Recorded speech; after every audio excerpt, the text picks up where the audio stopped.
Hello, hello, hello.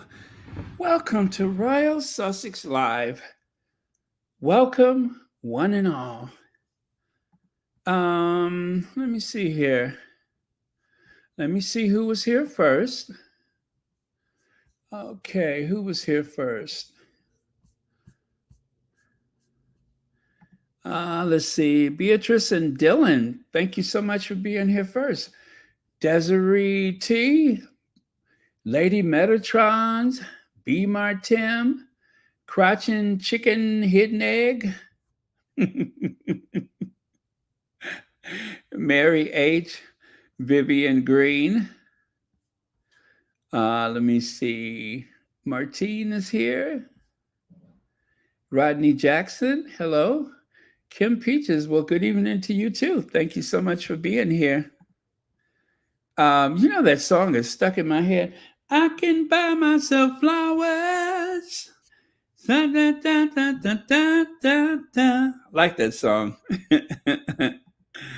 I can talk for some hours, but cause I do it every day. I love that song. Hey, Lorna Williams is here. Gwendolyn Daniels. Emerald Derrick is here. Thank you. Emma D. Helene Groen is here. Lucy Wynn. Who else is here? Judy Matasid. Lydia Washington. Let's see. Joya Moore. And who else is here? Myra V is here. Thank you so much for being here, Myra. Okay. Well, my slides are ready. Wow, I got a bunch of slides. I hope we're not going to be on here all night, but oh boy, what an exciting time, huh? Not in an well, let me see. Well, it is exciting, but is also a bit stressful because, as you know, I always want the very best for our faves. And there is still so much speculation about things like where is Kate and why did Harry go and see Charles and then there's a little bit of a controversy about William and his appearance today, which you'll see very soon. I ain't sure what to say about that. Have you ever heard of the Leaning Tower of Pisa? Well, how about the Leaning William of Windsor?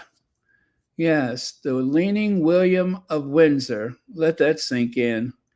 Um, as one person in the comments section said, I'm getting a little seasick looking at him. So not sure what that was about, but well, you'll see. At least I hope I can share that with you. And what else? Let me see. Of course, still nothing about Kate. But every so often, like in very random comments, I hear people say, where's Kate? Where is Kate?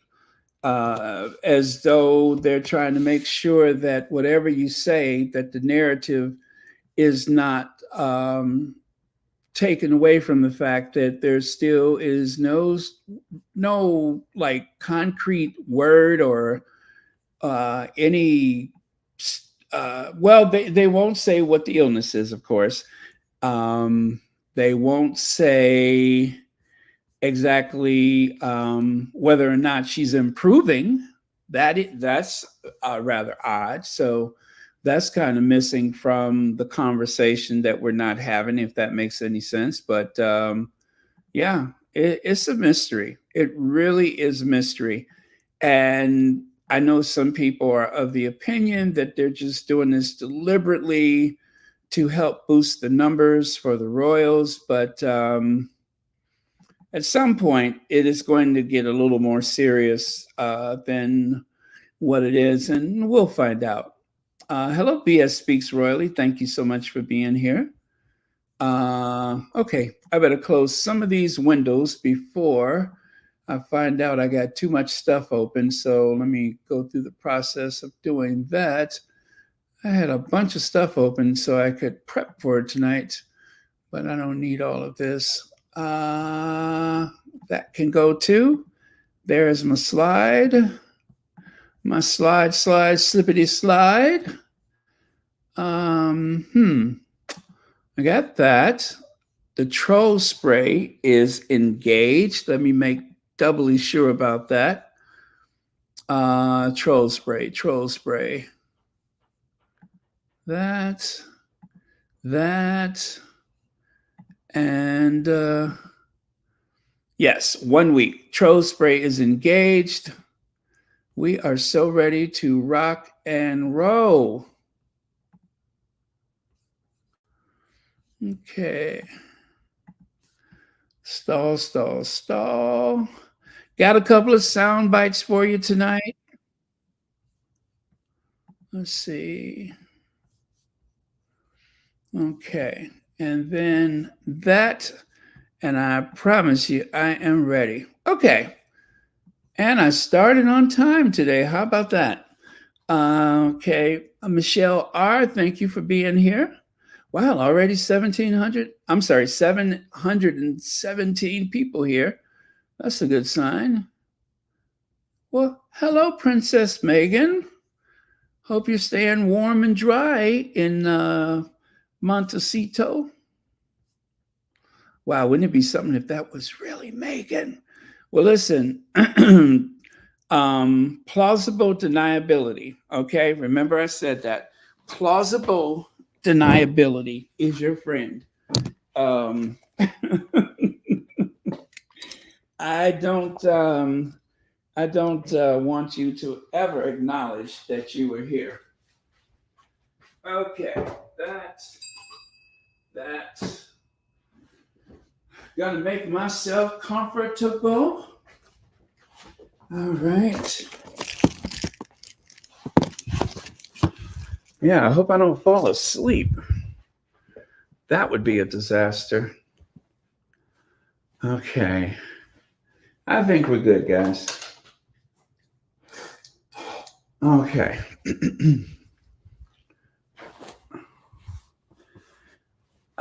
I love using this laptop. I can be mobile. All right. Okay, not too comfortable. We don't want me to fall asleep. Okay.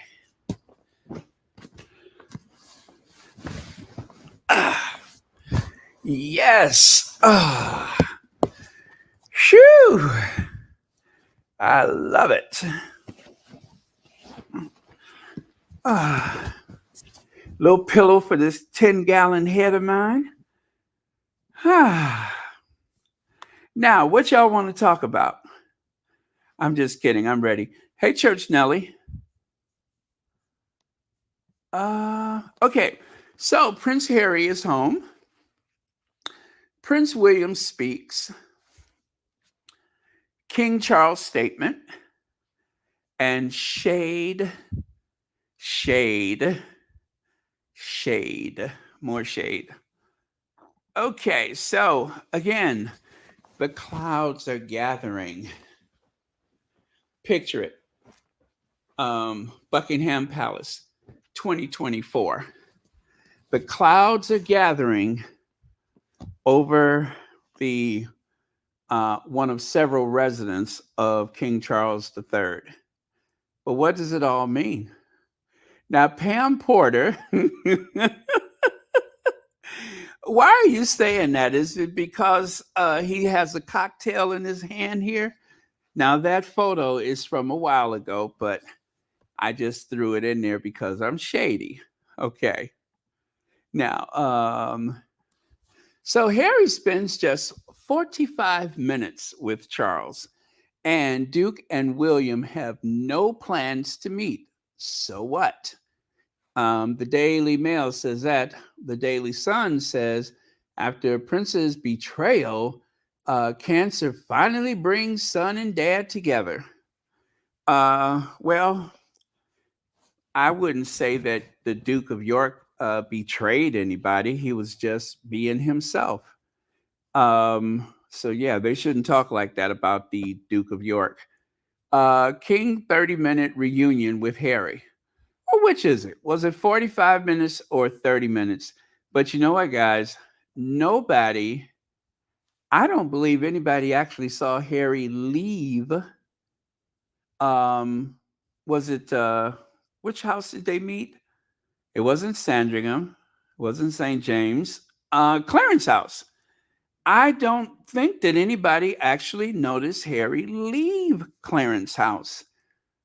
If anybody knows better, please let me know. But I don't think that there was anyone who knows 100% whether or not Harry ever left Clarence House. Okay. We're pretty sure that he's not in the UK anymore. But did anyone see him leave Clarence House? So they're saying 45 minutes. Other people are saying 30 minutes. And then I heard yesterday he may have been on the helicopter. Huh. Go figure. Helene says Charles, over the years, raised a sword with all his scheming with the press, and now they are falling into the slow motion. I'm sorry, they're falling. They are falling into it in slow motion. I'm totally here for it. I love it. I love it. You're ready to bring on the shade. Thank you so much for the 28 months membership. That's what, 2 years and 4 months? Wow. Thank you so much for being so supportive over these months and months and, well, years and months. So thank you so much for being so supportive all this time. Greatly appreciate it. All right. I'm here for it too. Okay. Darnell Rollin, thank you for being here. Ingrid Soares, hello. All right. So there we go. Harry's Mercy Dash. Well, that is how it started. Now, let me just tell you that photo on the left side, that is from Harry leaving Balmoral after the Queen died. That is not a recent photo, but never miss a chance to misrepresent. The center photo, of course, that is from the countdown to the Invictus Games, Dusseldorf. So that obviously is from September of 22. And then the one on the right side was the very recent photo of Charles III and Camilla as they walked to church last Sunday, I believe it was, only for him to cry out the next day that he has cancer and that he is going to seek treatment very soon. Okay, Prince Harry heads home after just 24 hours in UK. Duke arrives at Heathrow a day after meeting King for 45 minutes in London following his shock cancer diagnosis and without meeting William or Kate. You guys, I don't know why. Well, let me not sound naive. I'm not going to try to be coy. I do know why, but let me just say if it was important for him to see William or Kate, that would come as a shock to him. Harry said in his statement that he was going to meet with his father in the coming days. It turns out it was the next day. He made no mention and no reference about wanting to see Kate. That is a narrative that was created by the tabloid media. That is their dream. That is their goal, is to have photos or to have some type of content that they can grift or monetize. And if that doesn't work, then let's just keep saying over and over again what he did not do, which of course is nothing that he planned to do. Harry was not out to see his brother. He wasn't there for his brother. His brother, doesn't have cancer. His father does. His brother has never stopped plotting and scheming against him.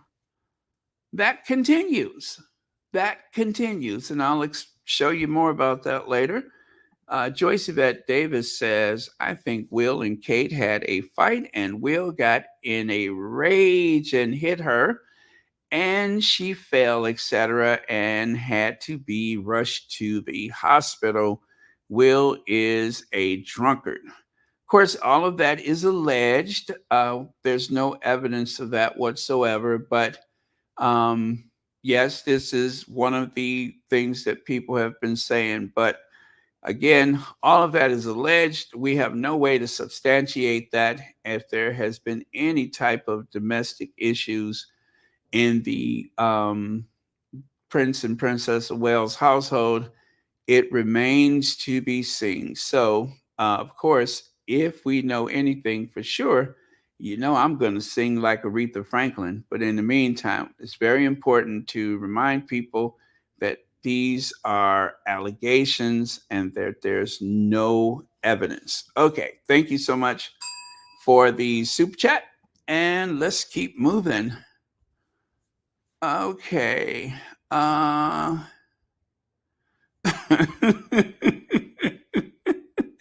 Yes, to put it bluntly, he is a butt crack.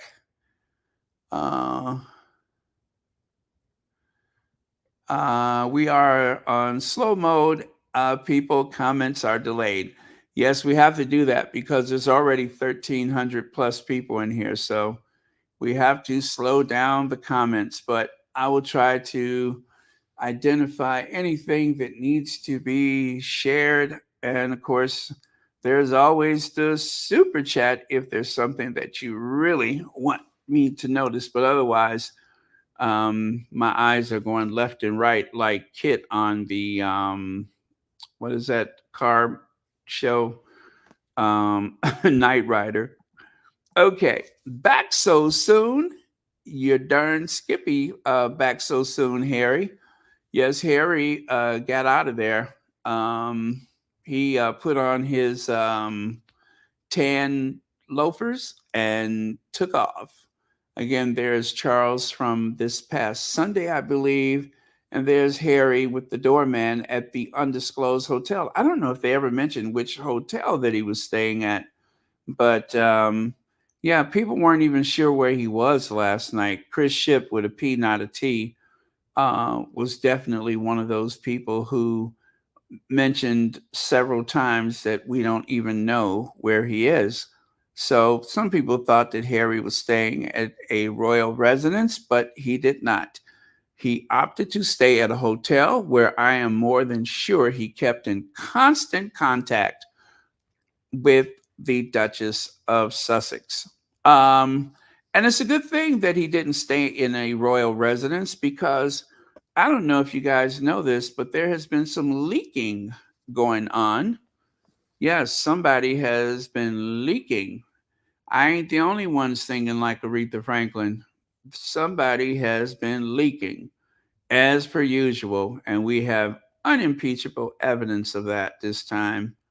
Well, somewhat.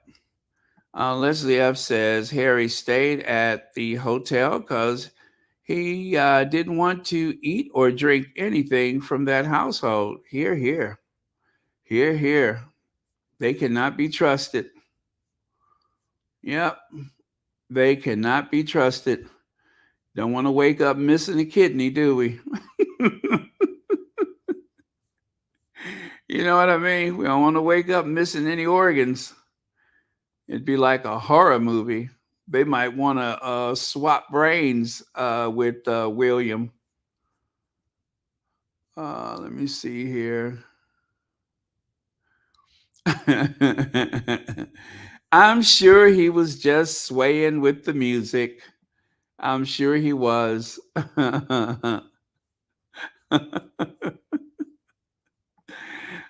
Michelle, I'm sorry, Michelle Breathwaite said, oh, it's a super sticker. Thank you so much for the super sticker. And thank you so much for watching Royal Sussex and for being a member of Royal Sussex. Very cool. Thank you for supporting this channel. All right. Yeah, they'll be fine, Lisa D. They will be fine. They have that great volunteer emergency services. If you recall, they had a fundraiser, and those guys are very good. So I have no doubt that the emergency services in Montecito, Santa Barbara, Montecito, I have no doubt that they are very much on top of the storm and making sure that people are safe. So, yeah, I'm not worried about them. I'm sure they'll be fine. Okay, so take a look here. King starts treatment for cancer. King Charles, I have cancer. King's cancer shock. The king has cancer. Charles is so grateful they caught it early. King has cancer. So that is what covered all the papers, as you know. And again, there's that image of Charles that I mentioned yesterday, where I said he looked absolutely terrified.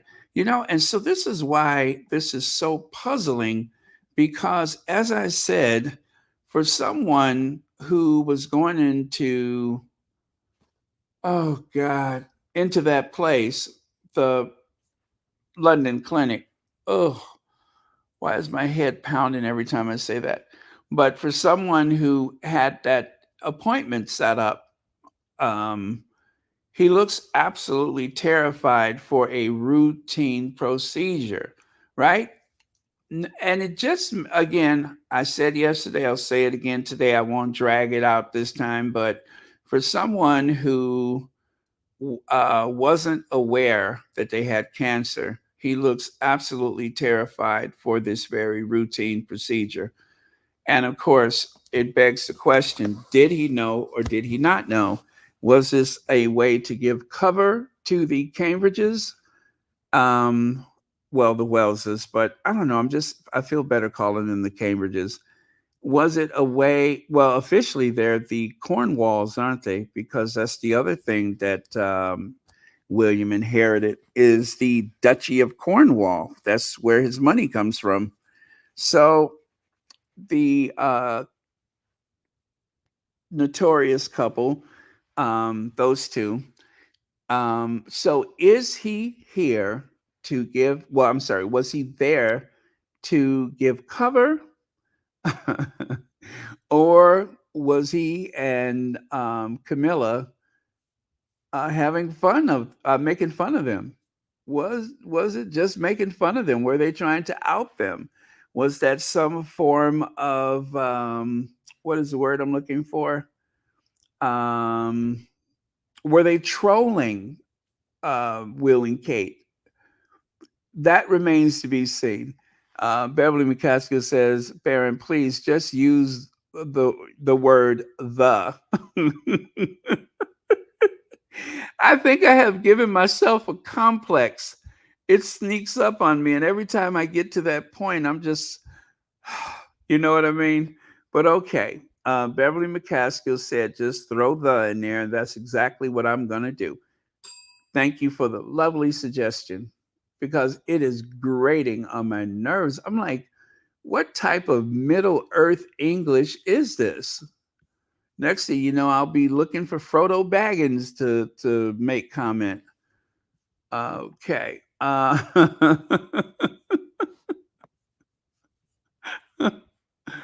Okay. Leslie F says, Willie been playing the in the hospital drinking game.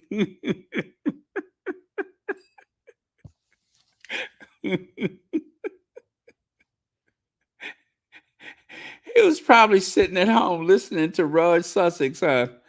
He's been listening to Royal Sussex, and every time I get to that point, he just have another shot, huh? Thank you so much, Leslie F. That's what's happening is over at Kensington Palace. They're listening to Royal Sussex and playing the in the hospital drinking game. Oh man, that is fun. That is fun. Okay, so now breaking. Prince William has no plan to meet his brother Prince Harry while Duke is in the UK. And Even People magazine, Prince Harry has no plans to reunite with brother Prince William during UK visit, says source. So Prince William has no plan. Prince Harry has no plan. Notice the difference. The British source says it's William who is in the driver's seat, whereas the American publication says that Prince Harry is the one who's making the decisions. Wow. Look at there. And even if you look at the photos that they use, the uh, CBN, I'm sorry, GBN, they put Harry on the left, and then over here they put William on the left. So I don't know what that means, but yeah, interesting, isn't it? Interesting. Prince William has no plan. Prince Harry has no plans. Huh. You know, I don't know what to make of all of that back and forth with meet the brothers, meet the brother. It must be a good thing for the media that they have this thing to drag out when the truth is there was no plan to meet one another, and in the near future or possibly the distant future, unless there is a funeral, they're not likely to be in the same space together, and that's just a fact.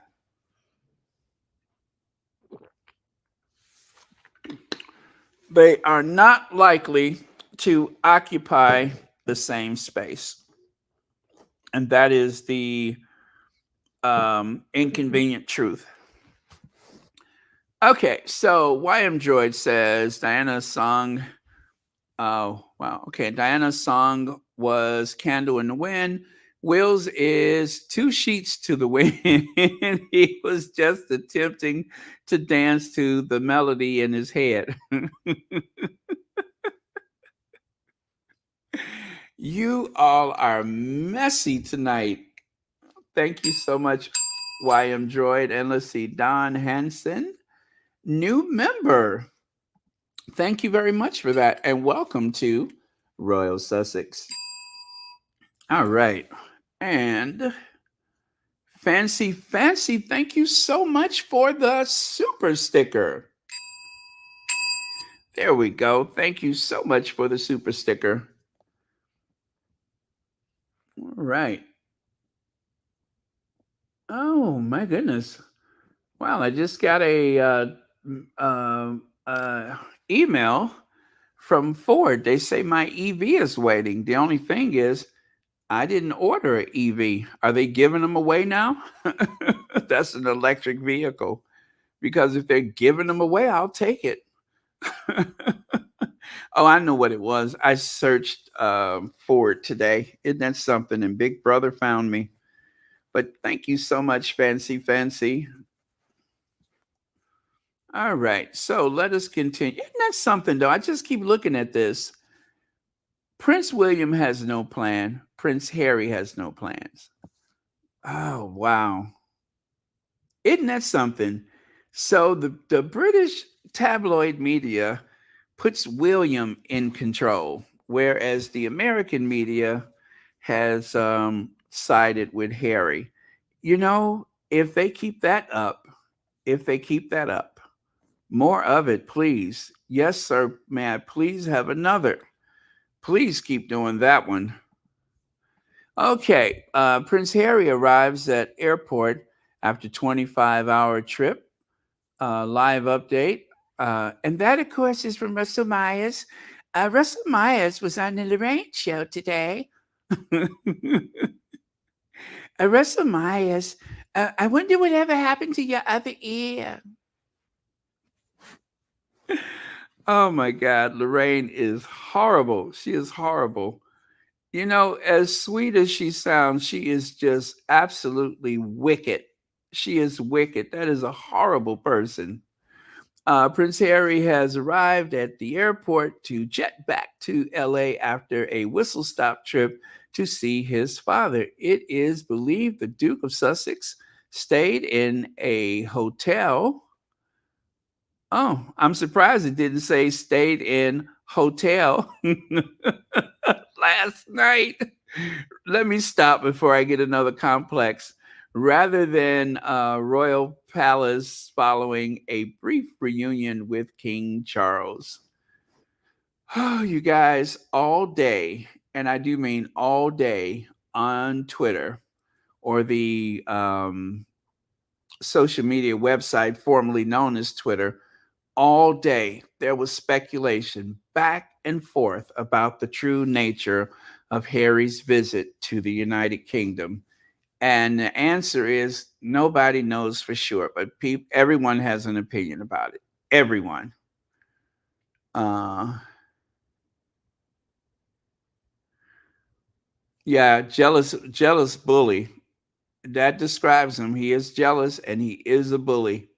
He has a very Trumpian like personality.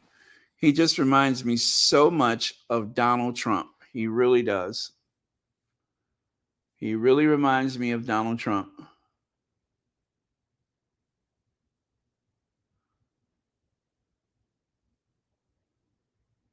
Uh-huh. And the tabloids will not let it go. Well, the tabloids are making too much money to let it go. Yeah, oh, well, the reason why I looked, someone told me that Ford had a like a video screen or LED. Well, yeah, they have a screen on their new, I think it's the Nautilus, and it's like 48 inches wide. The whole dashboard is like an LED screen with all kind of graphics and stuff like that on it. It looks really cool. In the next few years, that's going to be commonplace for most vehicles where you have that um, end-to-end screen on your dashboard. Pretty exciting technology in these newer cars. Okay. Let's see. Harry only spent 30 to 45 minutes with King Charles III. Would be King Charles' issue, not Harry's. Harry would spend as much time as Charles would allow, or maybe Camilla. Hmm.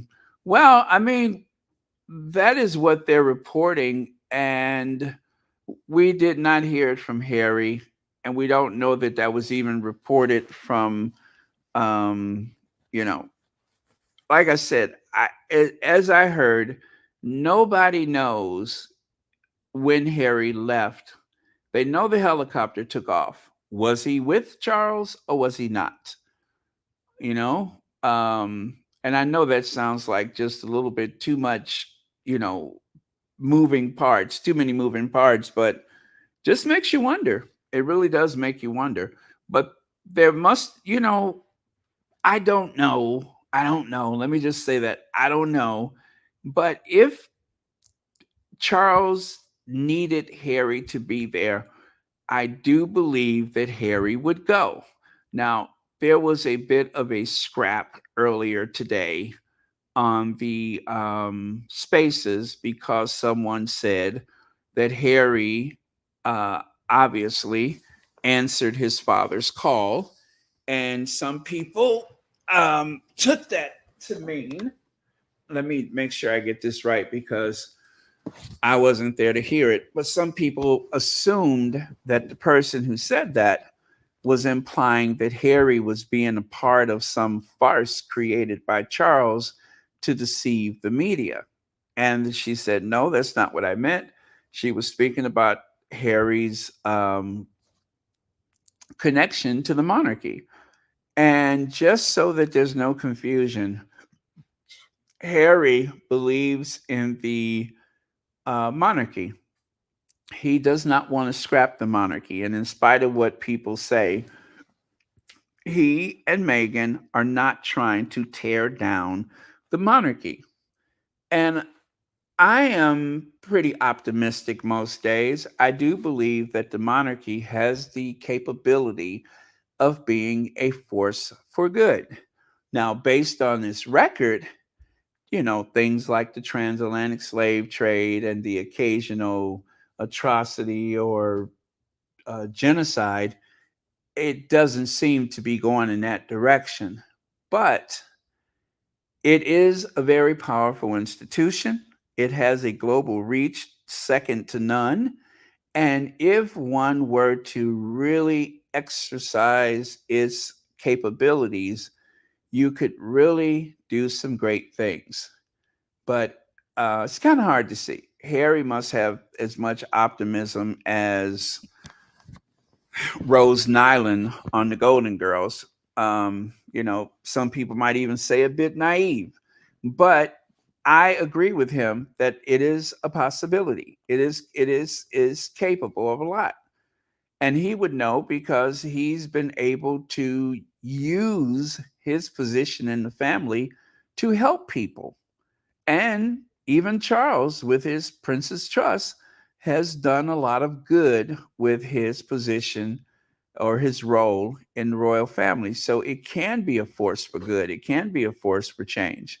But there's still that very, very ugly history that cannot be ignored. But Harry did say that for the sake of the Commonwealth, that conversations need to be had. That he never mentioned reparations, as far as I know, and I doubt if he would ever do it in the future.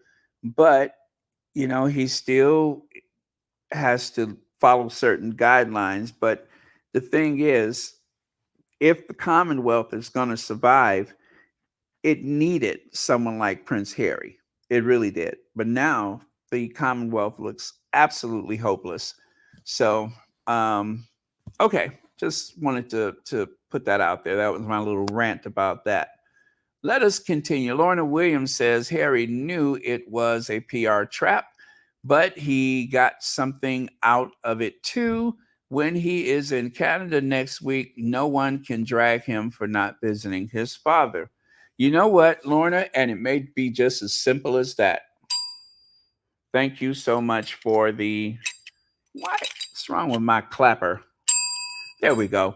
Thank you so much for the super chat. And that makes more sense than just about anything else I've heard today.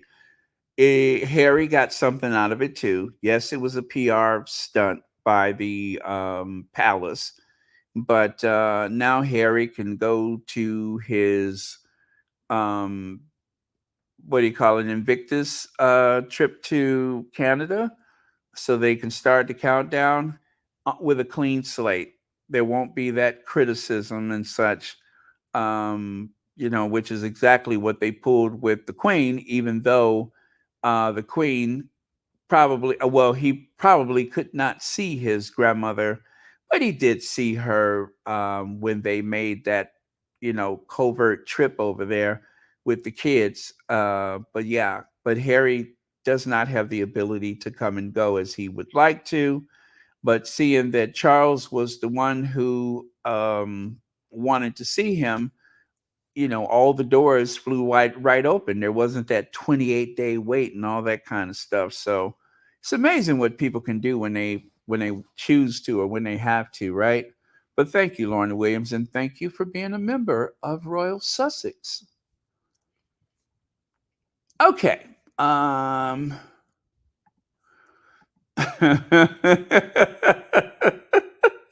Rock the boat, don't rock the boat, baby. Rock the boat, don't tip the boat over. Rock the boat.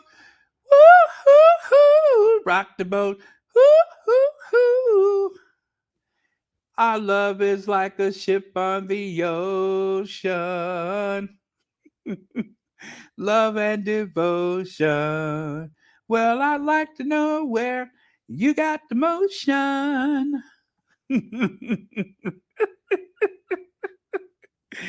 I ain't no good. B. Martim says the prince went to see what's up with his father. He came, he saw, he bounced. British media, get over it. I love that, B. Martim. He came, he saw, he bounced. He came, he saw, he bounced. I love it. That is perfect. Thank you very much, B. Martim.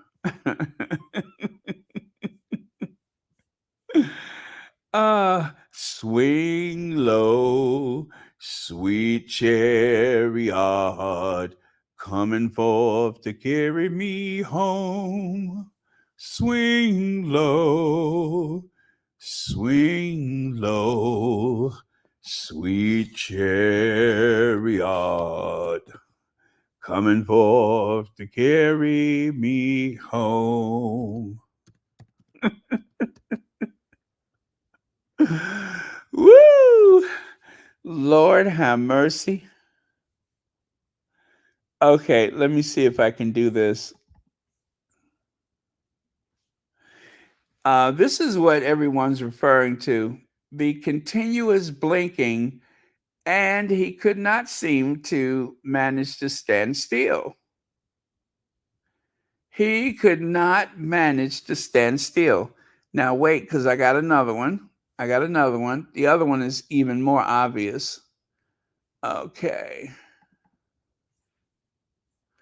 Oh, wait, nope, that's the wrong one. Let me try it again. Okay, let me try it again. Oh man. Oh, come on. I know I got it.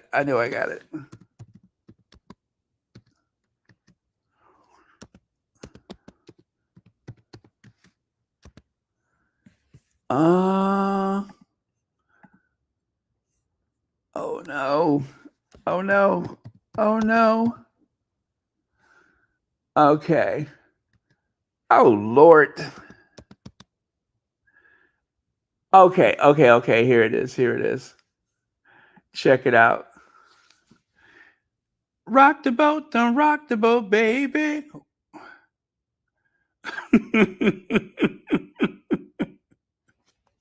Let me do that one more time.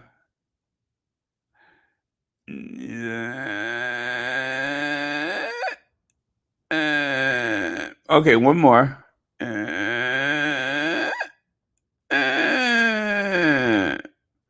Now, I'm going to say that looks like at least 8 to 10 inches of sway. What do you think? Now, that doorway is pretty far away, but look at how, you know,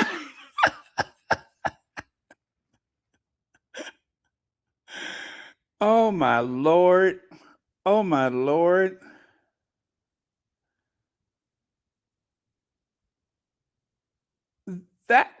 Okay, one more time. Wow. Okay. Love, exciting and new. Come aboard. We're expecting you and Love Boat. Soon we'll be making another run. The Love Boat promises something for everyone. Set a course for adventure. Okay. Oh, well, the tide rolls in and the tide rolls out, right?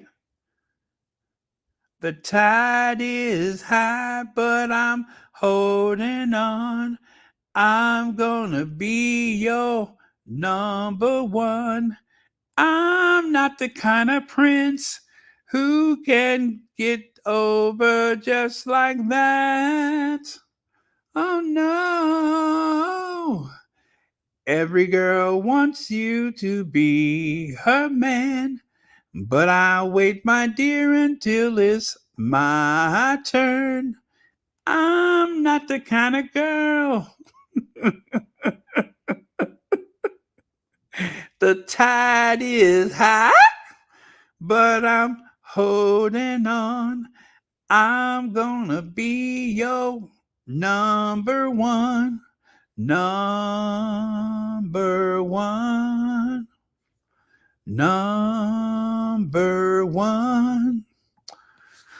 Okay, you guys, he's probably just tired.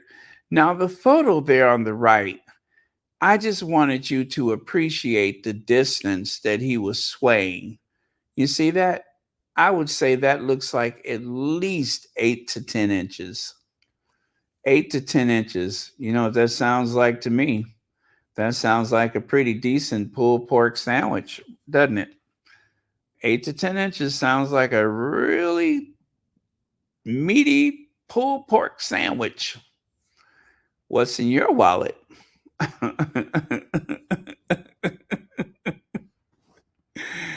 Oh, wow. You know what? William looks like some character from the Batman television show. Looks like somebody from Batman is talking to the penguin.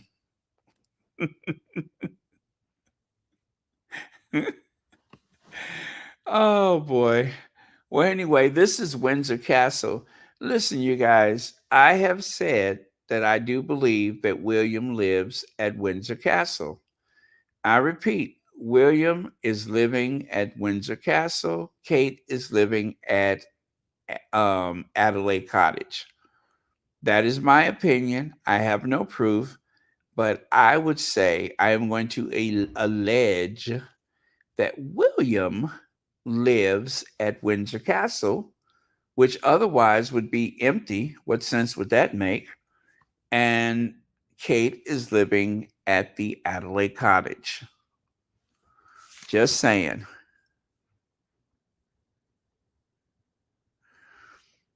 Uh, Arby's, don't you mean Domino's Meat Lover Special? Yeah, well, if that's indicative of the type of reign that he's going to have as king, I can't wait to see it. So this that is not Imogene Coca. That's not Imogene Coco. It certainly is not Ruth Buzzy. I'm not sure who it is, but that's not Imogene Coco, and it's not Ruth Buzzy. And the fact that I'm saying that lets you know that I'm kind of old, right?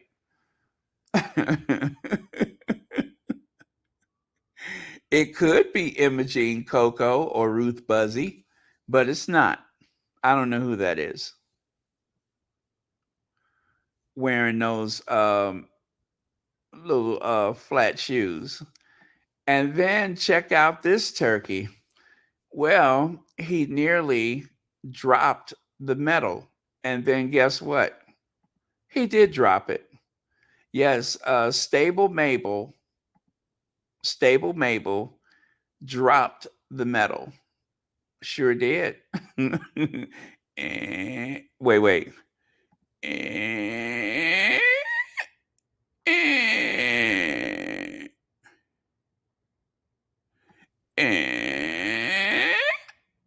eh. Yes, he dropped it. Yes, old Butterfingers, he dropped it. How in the world did he drop that medal? I have no idea. And you know she wasn't gonna pick it up. She got on Spanx and control top pantyhose. You know she wasn't about to pick it up. One false move and she'd be out of that dress so fast. She looks cute though, doesn't she? She looks absolutely adorable. I love her outfit. She looks absolutely adorable. Nobody can say that she didn't bring it because she looks cute. Absolutely cute.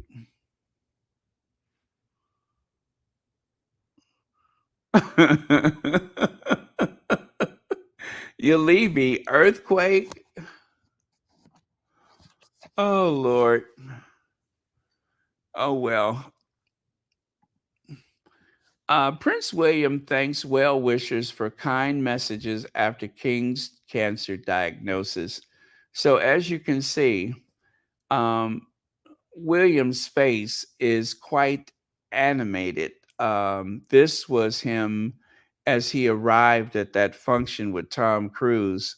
You know, he had two things today. He had the investiture, and then he had a function for the London Air Ambulance, which is something that is near and dear to his liver, near and dear to his heart, not his liver, his heart.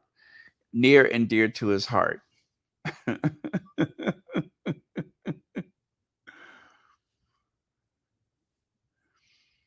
Oh boy.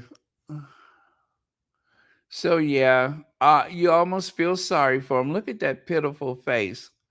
Look at that pitiful face. You guys, though, I'm going to tell you, William is barely holding it together. He's barely holding it together. And I'm not talking about Kate's situation. I'm talking about him. If you would have read or listened to Endgame, you could tell that Omid Scobie was trying to tell people, he was saying that William is barely holding it together. He said William's disposition has changed a great deal since the Queen died. And even before that, as he was getting closer to the throne, or should I say, as Harry was drifting further and further away from his influence, William became very, very emotional. When he realized that Harry was not going to be under his thumb for the rest of his life, he started sinking. So, this is a very troubled person, and he needs therapy. He needs an intervention. But people are afraid of him. People are afraid of him. Yeah, that's the way I understood it. I got to go back and listen to that again. But Omid Scobie said that William began to smile less and he got incredibly serious about everything. And what's so troubling is he didn't have that much of a personality to begin with. But whatever personality that he had is all but gone. Now he's just a terror. And as they say, it's worse than anyone knows. Now, that is the Star magazine. Kate's secret surgery is worse than anyone knows. Major operation amid eating disorder rumors, and that's all it is a rumor. She's been in pain for months. What William told the children, Princess Anne's worst fears come true after King Charles' cancer scare. So like they said, worse than anyone thinks. And you know what? Um, what's the date on this? King Charles cancer scare. I do believe this article. God, when did that come out? Because he mentioned cancer on Monday, and I guess when he first said his prostate, I guess that would be a cancer scare, but I don't know. But I think this came out before the surgery, before Charles um, had surgery or while he was in the hospital, whatever. But that was before they confirmed a cancer. And we don't even know where the cancer is. So bear in mind, you guys, we don't know that it's a prostate cancer.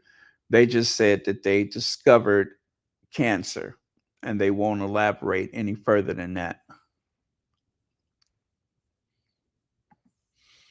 Now, Harry who? Prince William poses with Tom Cruise at charity gala and and publicly addresses King Charles' cancer diagnosis after avoiding his brother who returned to LA just 45 after just 45 minutes with Charles. So again, you guys, they are just the whole idea of Charles and Harry meeting was planned. There was no plan. And you hate listeners, derangers.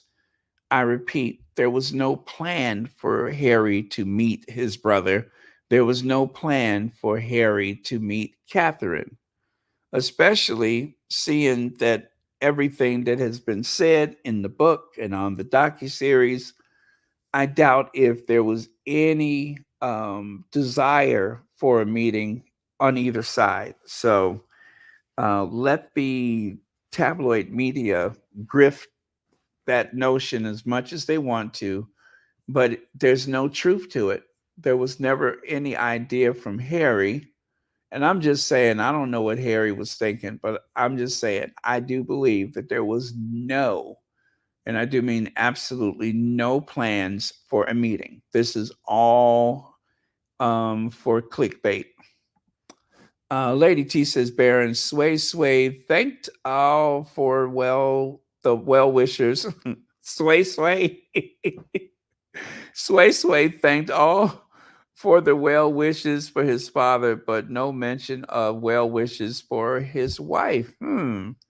Lady T, you're right about that. Thank you so much for the super chat. You are so right. And the tabloids. The tabloids did not say anything about that. They just glossed over it. And that's probably because most people in the know, they know already, but they just can't report it. Now, where is Hoghead Pierce Morgan? Now, if Pierce Morgan wants to just blurt out stuff like he did before, he did say the public has a right to know. So let's hope that Pierce Morgan is the one who breaches the confidentiality of the royal family again. Let's hope he's the one. Leg says William is an abuser and he needs a victim. Harry is free. He is worried that Harry knows about him. They have nothing on Harry, so Harry is in the driver's seat. Will is pissed. Of course, again, I'm have to say all of this is alleged, although Harry has experienced the wrath of William and wrote about it in the book. And I do believe that when they began to call Meghan a bully, it was because William was sure that that was going to be mentioned in the Oprah Winfrey interview. And the only reason why they won't say this in the tabloid media is because of that blanketed protection that he has. But they know, everybody knows that William has a horrific temper, a horrible, horrible temper, that he is spoiled, he's a brat, and a bully. And obviously, Kensington Palace was trying to head off the Sussexes from mentioning it. And then Harry went ahead and threw it in the book. Now, Harry did not say as much as he could have. He didn't say as much, but I believe that that incident with Meghan, there may have been more to it. There may have been so much more that has not been written about. And as Meghan was saying with the whole baby's color thing, that it could cause problems for them in the future. Well, them is William, that I'm sure of. But again, until there is more evidence, we have to say alleged, although everything seems to be trending in that direction. I mean, there's so much smoke, it almost seems like volcanic ash from Iceland. They have to route flights to America because of the amount of ash and sediment that is in the stratosphere because of William. But so far, everybody is staying quiet. But anyway, thank you so much, Legs, for your comment. And hopefully, one of these days, we will get the absolute truth. But I do believe where there is smoke, there is a bully. There is someone who may have committed what for the average person could have been a crime. Could have been a crime. Could have been, I think in the US, it would be a felony arrest. But because of his position, there will never be anything to come of it. But Again, all of this is 100% alleged, and there's just no evidence yet. Okay, let us continue. And of course, there's Kate. There's Kate looking much older than her years. There's Kate looking almost as old as her mother. And of course, this Tom Cruise that William somehow managed to coerce into visiting so that he could have some Hollywood at his outing. Um, I wonder if Tom Cruise was able to help him in the same way he was able to help the Duchess of Cambridge or the Princess of Wales, whichever she was at the time. And of course, with the untrained eye, um, you can see there's something on top of William's loafer. He has those Top Gun loafers on to impress Tom Cruise. So, as you can see, William decided to answer Harry's um, Living Legend Award by inviting Tom Cruise. Now, this was, of course, from when they had the premiere of Top Gun. And at the premiere, Will and Kate showed up. Kate is wearing one of Meghan's favorite designers. And well, as you can see, and I'm not trying to be, you know, rude, but as you can see, why Kate has been wearing gloves because over the years she has become so different that it's just better if she wears the opera gloves. I'll just say that. Um, but it gives you an idea of how much she's changed. Kate has changed a lot. She has changed a lot. So, no shade, but she has changed a lot.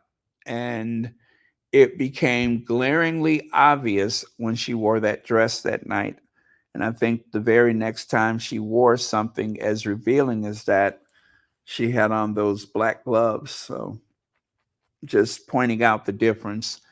Not criticizing her, not making fun of her appearance this time, but she's changed. She has changed. And there's no wonder Tom Cruise stopped to help her. He probably assumed that she needed it. He probably assumed that she needed it. So whatever the situation is today is obviously something that has been going on for a very long time. Now, some people say that that is photoshopped, the way that her hip is pointing out. Is it photoshopped? Is it photoshopped? Or is that part of what is causing her to be away right now? Is that an indication of it? Is that evidence of it? Tell you, a lot of these images, I have to look at them differently now. Even though we had speculated before, I do look at them differently now. Please make sure you all hit the like button. Again, please make sure you all hit the like button. And then, as I pointed out at the time, um, both princesses, age 41, both of them age 41. So it is obvious that Kate has been in need of help for some time. And let's just say, thank goodness she's getting the help that she needs because there's been something wrong for a long time.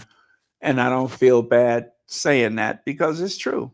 She has been suffering from whatever mystery ailment for a long time. And it's high time she gets some help. As you can see, Harry was at the Living Legends Award looking absolutely amazing. And obviously, Willie Leaks was triggered by that and decided to have Tom Cruise. And I promise you guys, for the next 24 hours, the tabloid media is going to make a big deal out of Tom Cruise. They're already doing it. They're already doing it. Harry who? Harry who? Harry is with a billionaire, the billionaire's fiance, who is also an entrepreneur as well as an inspirational speaker. And of course, John Travolta, who is a whole lot of things. Um, he's with some A-listers, right? So this whole thing of trying to compete with Harry is so childish.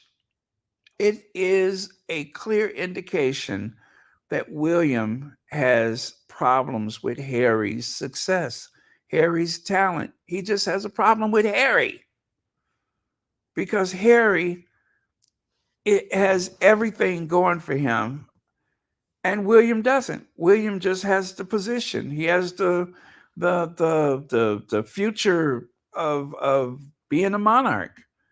But aside from that, he is a pretty, what do you call it? A Johnny One Note. You know, whatever he does, he's always going to hit that same sour note. Leslie F says, Willie trading Church of England for Scientology. Yes, Leslie F. Thank you for that. Thank you. That's brilliant. Oh, come on, you stupid bell. There we go. That is brilliant. Could you imagine? Now, see, if it wasn't for his invisible contract, trust me, the tabloids would be saying it. They would be saying what you have everybody thinking now. Leg says, still think that Will was on that was, let me see. I still think William was the one that was being racist to Meghan. I am not saying that Catherine did not do it, but it is a better argument for William to defend his wife than himself against racism accusations. Here, here, here, here. And you know, Legs, I think that Kate just doesn't have a personality of her own. She seems very submissive to William. And the idea that she can give it as well as she can take it and all that kind of stuff when they argue, that may be the case. That may very well be the case. But I believe with all else in their household, whatever William says, she just co-signs it. She goes along with it. She does not have a voice of her own. You know, and maybe they are just so like-minded. Maybe they're both so, you know, racist that that's the only way that they can view the world, is just as a couple of bigoted people. That's probably what it is. Especially, I mean, come on. We all know that people like the Middletons, who come from nothing, that are social climbers, that are trying to identify with wealthy or well-to-do people, they tend to be some of the worst in terms of racism. They tend to be the worst. They seem like they want to outdo everyone else around them. Even if they don't know if the other people are like-minded, they will just throw it out there. But yes, in my experience, it takes somebody who's been Poe to carry on the most. That has been my experience. Thank you, Legs. Yep. B. Martin says, food for thought. Tom Cruise is a living legend as well. Yes, he is. He is a living legend of aviation. He is on that list. I remember reading his name on the list. So again, Tom who, or should I say Harry who? Thank you so much, B. Martin. Yep, that is true. Tom Cruise is a living legend of aviation. So Harry hanging out with these power brokers seems to have caused a bit of a headache for William, a spot of bother, as they say. It has caused a spot of bother. But for Harry, this is just him in his natural habitat. As for William, he has to ingratiate people into his corner because nobody hangs out with him because they think he's interesting or cool. When the Church of England becomes the Church of Scientology, then we'll know why. When it becomes the Church of Scientology, then we'll know why. I wonder, what if William submitted to one of those Scientology meetings in a bid to try to outdo Harry? What if?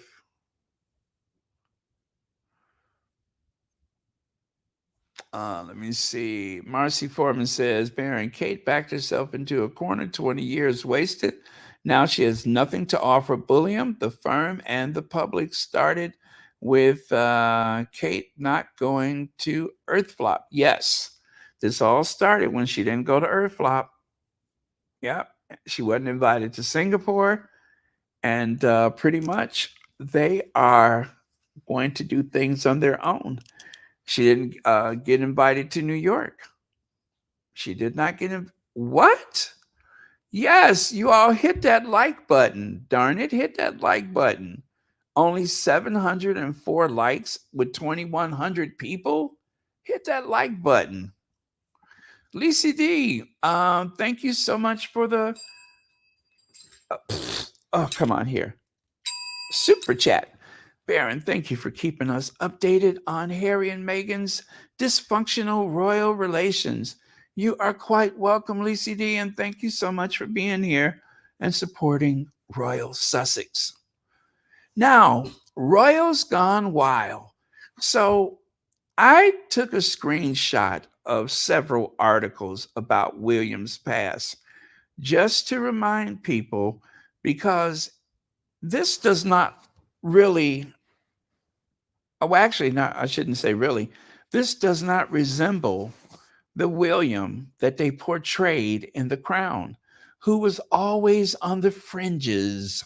He was never part of the party. He was in it, but not of it. Right? He was in it, but not of it. Well, given his appearance today, I would say he's in it, of it, around it, on top of it, and swimming in it. Yes, swimming in it. He is as big a part of it as anybody else. Not anybody, antibody. So that is the real William. The one that they had on The Crown was just some type of characterization to help prepare him for being king. They gave him a clean slate. So when Kate wore that red outfit, William, like so many other occasions, seemed to completely ignore his wife while they motored their way to meet the was it the prime minister or the president of Japan or whatever, or was it South Korea? Was it the president of South Korea? Anyway, when they went to go and meet with the visiting dignitaries, he seemed to be more preoccupied with a loose piece of trim on the interior of the car than actually spending time with his wife. You all, this has been going on for years, not for months, but for years, where the outward appearance of the royal couple seems rather stoic. It seems as though they can't stand the sight of each other. But honestly, there are the occasions when they will exchange a glance and laugh about something. I don't know if that's play acting, but in those unguarded moments when they don't know that anybody's looking, this tends to be their set point. Very distant from each other. There is nothing that prevents them from holding hands except they don't want to. When they left out of the prayer service at the St. Paul's Cathedral, the prayer service for the uh, was it Platinum Jubilee?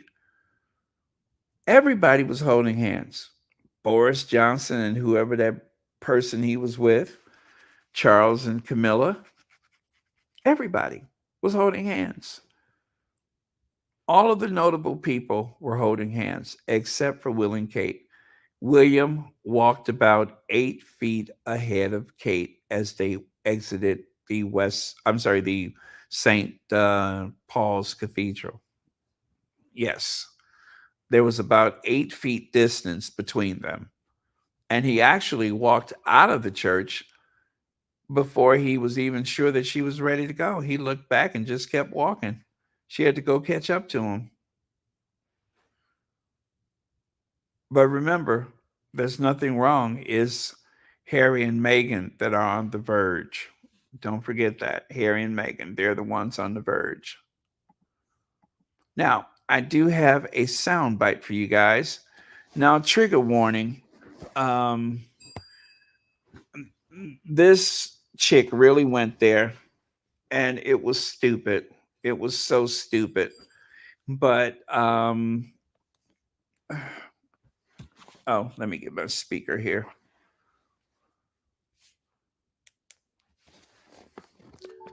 Okay. Okay, get ready.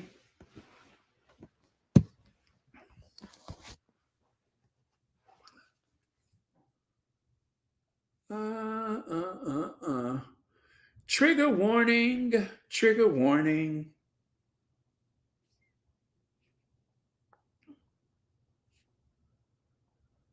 I'm sure that having had the news he has cancer, Charles is very happy to see both of his sons. I'm sure of that. And he may well want to forgive and forget. And we already know that he has left the door open, open to Harry to come back. However, I don't think Will's or Kate or any of the other royals that he has slated as racist and much, much worse will want to have anything to do with him. I mean, I know my paper says it's a show of love that he's here. No, it's not a show of love. Harry is a grown man now. He's nearly 40 years old. He knows that things can befall men of 75. And why has he waited until his dad has been diagnosed with cancer before he rushes across the ocean to see him? It's been 17 months since he saw his dad. Last saw him at the coronation, where he was sung. Maybe that's not. I'm sorry, you don't wait until your dad has cancer. No, we don't know whether they've been speaking over the telephone. We don't know, Jerry. Well, no, we know because some reporter has mentioned it. We do know that they did speak on his birthday, and Will's people immediately leaked that phone call to the press. That's what the palace is saying. This is this is a brother to brother psycho drama. It is a psycho drama who has tried to destroy over the past 3 years his deeply troubled young man. This is a time for families to come together. Families to come together. I wonder, Carol, whether we've everyone's got this sort of this balance sheet of everything that Harry's done wrong. Wipe it. Take it out of your mind. Just forget it. Let's start from today. This is not just a little family squabble. This is Harry going onto the world stage and slating his family, the monarchy, as racist. Worse than that. And he sort of took it back a bit, didn't he? And not just doing that. He then, after the Oprah interview when he first did that, he then went on to write a book that was even more vitriolic, more cruel, more visceral. He has not stopped, and he did all of this for money. Okay, so Karen is in Aberdeenshire. Let's see what she thinks. And he did all of this for money. And he did all of this for money. I have a question. Why is she so triggered? Why is she so emotional? And also, have you noticed that the people that are there to try to destroy the Sussexes, look at the pile of notes that she has there. Compare her notes to his notes. It seems as though he has a flat sheet of paper and she has everything that a pen or a pencil could scratch on, from the time they asked her to be there until she finally walked into the studio. It seemed like anything she could think of, she just wrote it down. Yeah, everything she could think of. Um, I'm glad this guy gave some pushback, but let me remind you guys about something that I have been um, saying for quite some time. When these people appear on these shows, everything is paid for. They pay these people to be there. They are paid to contribute. The people that are there supposedly defending the Sussexes are never really prepared. They never have good talking points. They have their own personal point of view, but they never come prepared with good talking points. Like, for instance, you notice that she said leaked as soon as the palace. Let me go to that part where she said leaked. Um, that went without any like. Okay, wait. Okay, let me get to it. Let me get to it. He waited until his dad has been diagnosed with cancer before he rushes across the ocean to see him. It's been 17 months since he saw his dad. Last saw him at the coronation, where he was sullen. Oh, Lord. Sorry. You've spoken. Oh, God. Oh, I'm so sorry. I didn't mean to go there. That was something wholly different. Oh, boy. I hate that. Oh, no. Sure that having had the news he has cancer, Charles is very happy to see both of his sons. I'm sure of that. And he may well want to forgive and forget. And we already know that he has left the door open, open to Harry to come back. However, I don't think Wills or Kate or any of the other royals that he has slated as racist and much worse will want to have anything to do with him. I mean, I know my paper says it's a show of love that he's here. No, it's not a show of love. Harry he's a grown man now. He's nearly 40 years old. He knows that things can befall men of 75. And why has he waited until his dad has been diagnosed with cancer before he rushes across the ocean to see him? It's been 17 months since he saw his dad. Last saw him at the coronation, where he was sullen. Maybe that's not. I'm sorry. No, you don't wait until your dad has cancer. No, we don't know whether they've been speaking over the telephone. We don't know, Jerry. Well, no, we know because some reporter has mentioned it. We don't know that they did speak on his birthday, and Wills's people immediately leaked that phone call to the press. Wills's people immediately leaked that phone call to the press. Wills's people, not Prince William, but Wills's people immediately leaked that to the press. Now, I told you guys earlier that I had unimpeachable proof that it was a leak, that they have never stopped leaking. William and his staff and his courtiers, they have never stopped leaking. And they likely leaked the fact that Harry was coming over. Exactly when he was coming over. The fact that he had boarded an aircraft. That seems to have been leaked from Kensington Palace. Kensington Palace has never stopped leaking.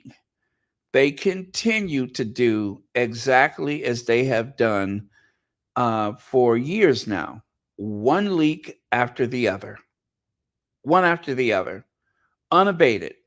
And yet, when Harry goes and complains about Christian Jones leaking about their plan to leave before they could even get their rough draft together, Harry was punished.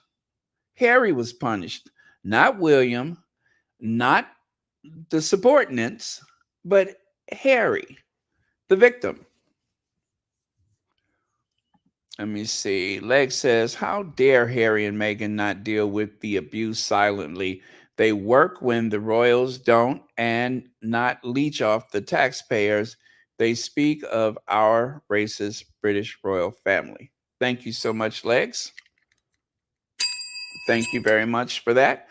Why would they not stay there and deal with the constant leaks? So while they're saying that Harry should come back, Harry wants to come back, is this what they want him to come back to?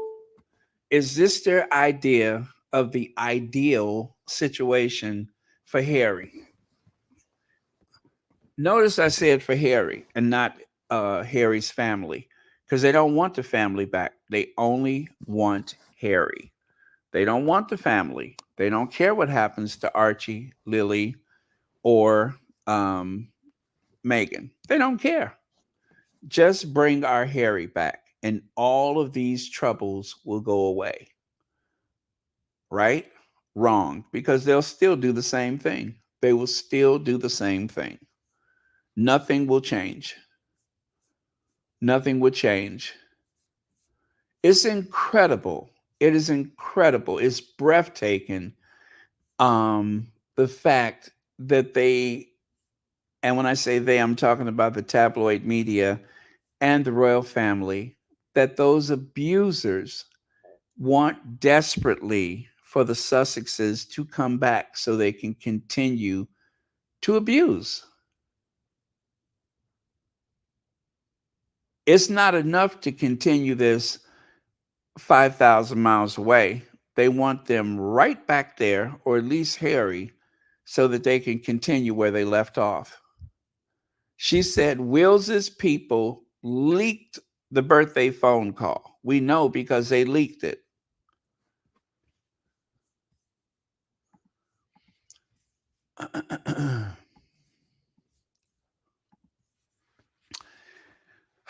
Why could none of Prince Harry's old mates put him up during his visit to the UK, where he stayed in where he stayed in a luxury hotel?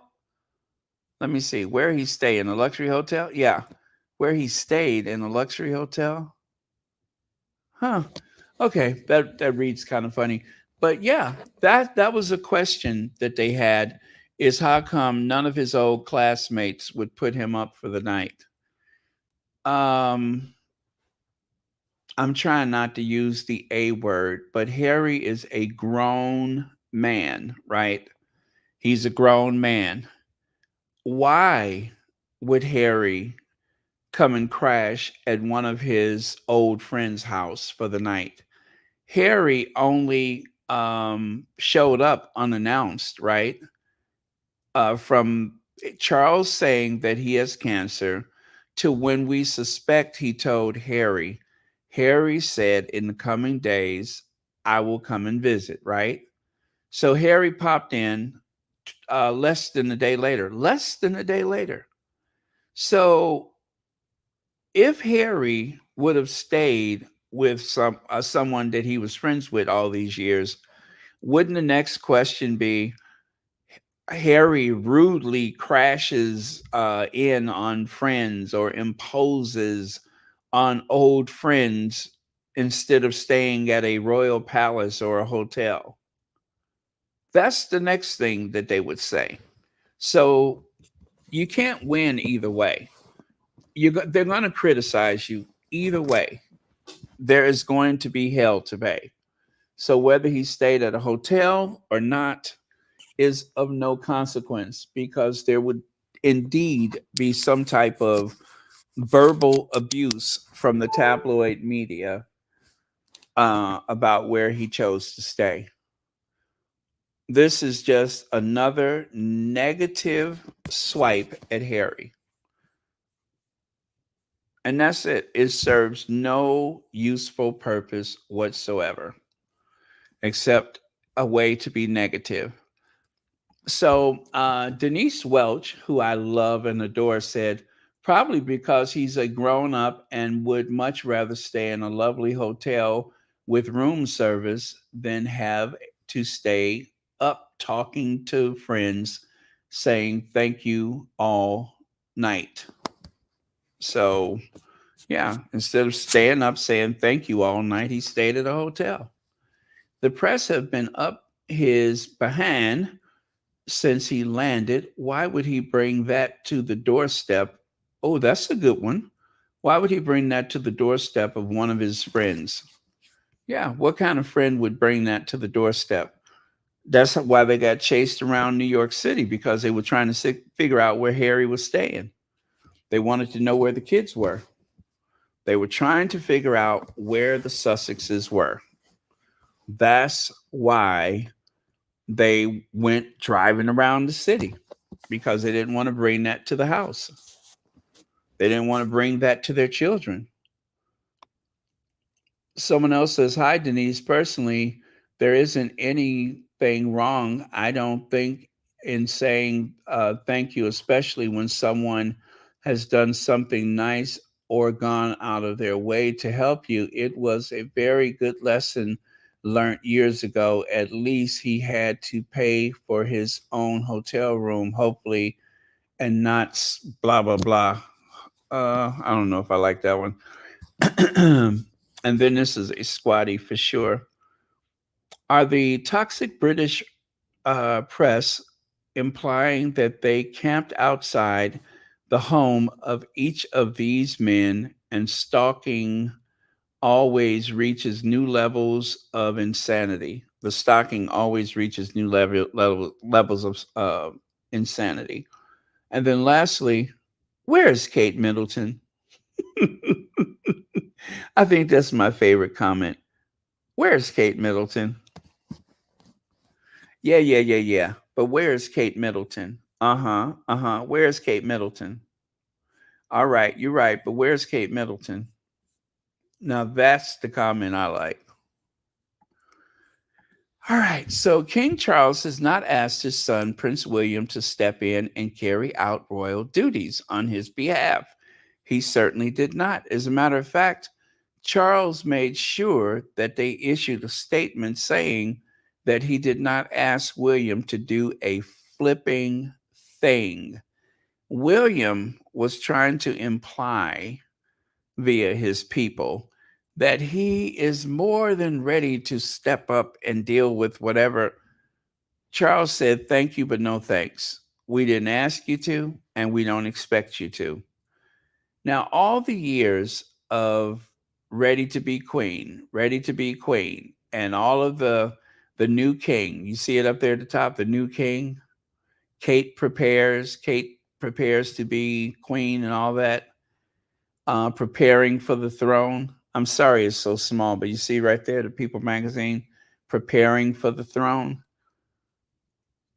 That is the height of rudeness. Your father has waited almost 70 years when they wrote that article. It was almost 70 years when they wrote all those articles that Charles has waited to take his rightful place on the throne.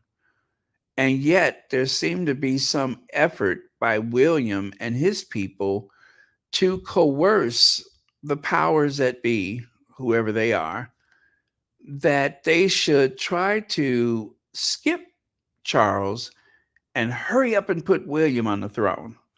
Now, given his behavior recently, you know what I'm saying? Given his behavior recently, now we can see that that was probably a bad idea. You know, looking back at his behavior, we can see that maybe he needs to wait another 30, 60 to 90 days. Maybe instead of being a step away from the throne, maybe he should be about 12 steps away from the maybe he should be 12 steps away from the throne, if you understand what I'm saying. You know what I'm saying? Instead of being a step, he probably should be 12 steps away from the throne. Yeah, 12 steps. So, well, if you know, you know.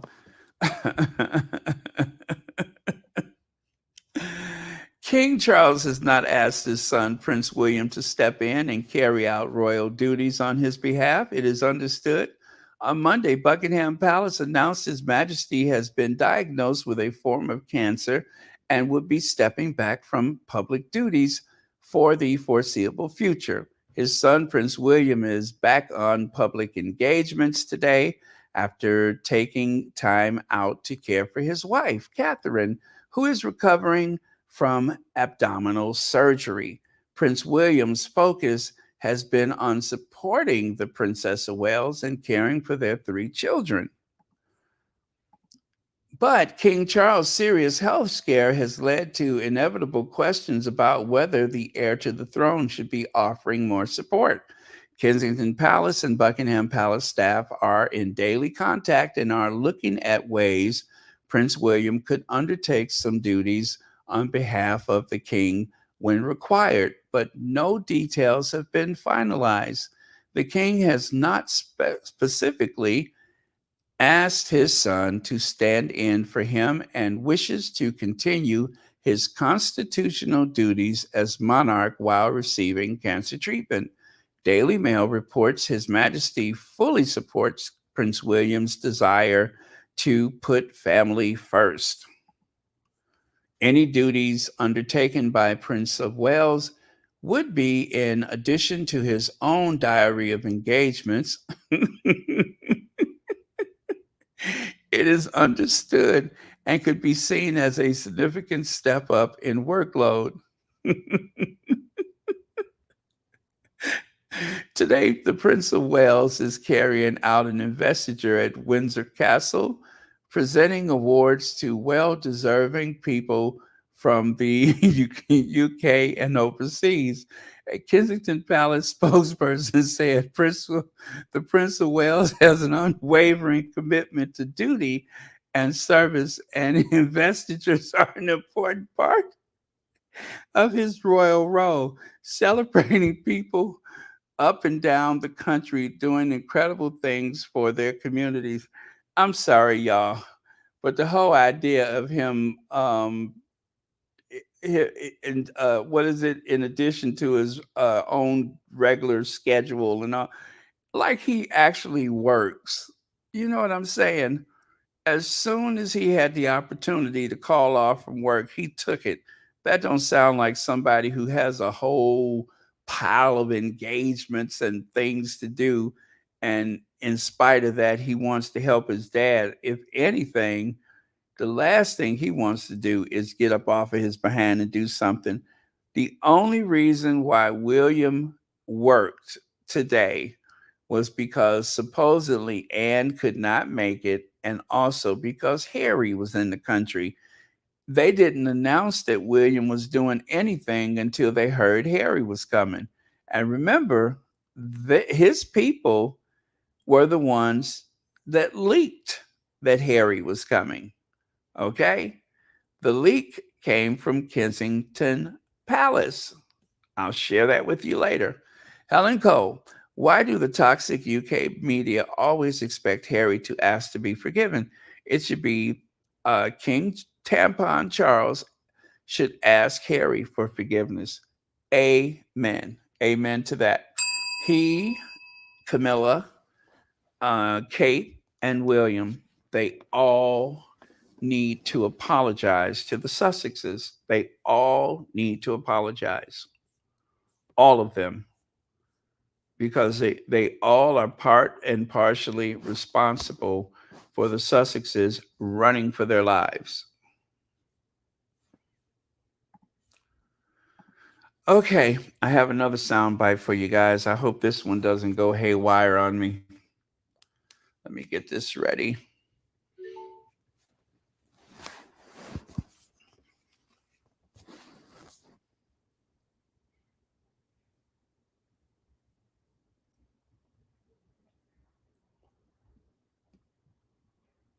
The most popular royal, I think, at one point. Sally, how do you feel about this whole situation? Do you think it would be good for Harry to come back into the fold? You know, I feel very uncomfortable having this conversation at the moment because here is a family who've had a devastating diagnosis. caught early, thankfully. Anyone that has been, what we're told, so anyone that has had the opportunity to have an early diagnosis of a cancer, and then having to speak to your family, you're all coming to terms with it together. A son has flown across the Atlantic to be with his father after learning of the diagnosis. I can't help but disconnect, I see this from the perspective of a family who are coming to terms from a diagnosis. I'm seeing it as a medic, it's making me think of all the times we've had to break bad news to a patient and then offer the family a chance to come to terms in their own way together to navigate the next space. And I agree with you, Wilfred, it's the white noise. We can all speculate. There are so many people jumping. It's really distasteful watching, I'm going to say, the coverage of this where everyone's piling in. I'd ask everyone to take a look at themselves and what they're saying right now. What about if we all stepped back and went, here's a family dealing with a diagnosis. Whether he wants, it's like a job. Someone has got to decide, do I want to take up a new job or come back to a job that made me feel, he's going through a challenging situation right now already. Would you return to a job that caused you upset? And that was potentially a toxic leave your family behind. a toxic workspace, let's call it. Would you return to a toxic workspace that has caused you so much angst whilst you're navigating a horrendous diagnosis of your father? I wouldn't. There you go. I wouldn't. And that's exactly what it comes down to. They are asking Harry to go back into the lion's den, to go back into a very toxic situation. The problem is that the tabloid media continuously and deliberately, misrepresent Harry and Meghan's experience in that family. Everything is always reduced to what has Harry and Meghan done this time. That is a recurring theme, that it was something that Harry and Meghan got wrong, something that wasn't right with Harry and Meghan. They thought it was this, but it turned out to be that. They misunderstood, or they were just trying to make money, is always reduced to the most negative thing. There is never any mention of the briefing, the leaks, and of course, the very dodgy connections that people like Charles and William have with, okay, and let's not forget Camilla. Camilla's dodgy connections. Camilla had a luncheon with Jeremy Clarkson the day before he wrote that vicious article about Meghan. Okay. Also, Hoghead Piers Morgan, constantly in contact with the likes of Camilla, among other people. Robert Jobson, he actually hangs out with Charles III. Charles actually invited a lot of members of the press to come to Dumfries' house and stay overnight. When you have all of those perks and you are part of the Royal Rota, what are you going to write about? Or do you want to lose that access? Do you want to miss the opportunity of receiving an OBE or whatever alphabet? Of course not. All you have to do is bash the king's son, go after Meghan, right? Be hypercritical of Meghan, or just be your usual racist self, and all doors are open for you. It puts Harry and Meghan at a terrible disadvantage that you have an entire industry, the whole of Fleet Street, making references to you with a critical voice, with a critical eye. They look upon you with criticism, with loathing, And so, no matter how much good that you do, and no matter how fair and balanced most reports are, there is a concentrated effort by a handful of people relative to the whole of the um, media industry, but there is a concentration of people that can scream the loudest and the most often. And so the talking points, when you see someone say, well, they told X amount of lies, and they go into the comments and they list all of these things that they have done wrong, that comes directly from the media, from the Royal Rota and the rest of the talking heads. The misogyny, the racism, all of that is coming from those people. And it's a terrible disadvantage, because not only do you have the media, they will flood the inboxes of charities or organizations, or even just a typical average working person who just happens to like to sketch will find that they are being doxxed by some lunatic, um, uh, what do you call it, royalists or monarchists. That is a problem. That is a problem. And they want to put so much pressure on people to make sure that they want to have nothing to do with Harry and Meghan. Now, of course, in the US, there's a lot of people that don't give a rip. They just don't. There's a lot of corporations and such, a lot of agencies and foundations. They just cut the comments off, especially if they have a trained media person to navigate those things. They'll just cut off the comments. They'll eliminate and cut them off. That's the only thing you can do. So it's a very twisted thing. It should be illegal because it is harassment, but there's really nothing that you can do about it. Right now, they have the right to do that. They have the right to go on social media and to go into the emails of strangers and say the worst possible things about someone they never met and know nothing of. They only know what the tabloid media tells them. Nothing gets settled on these talk shows. That's the big point that I wanted to make. Nothing gets settled.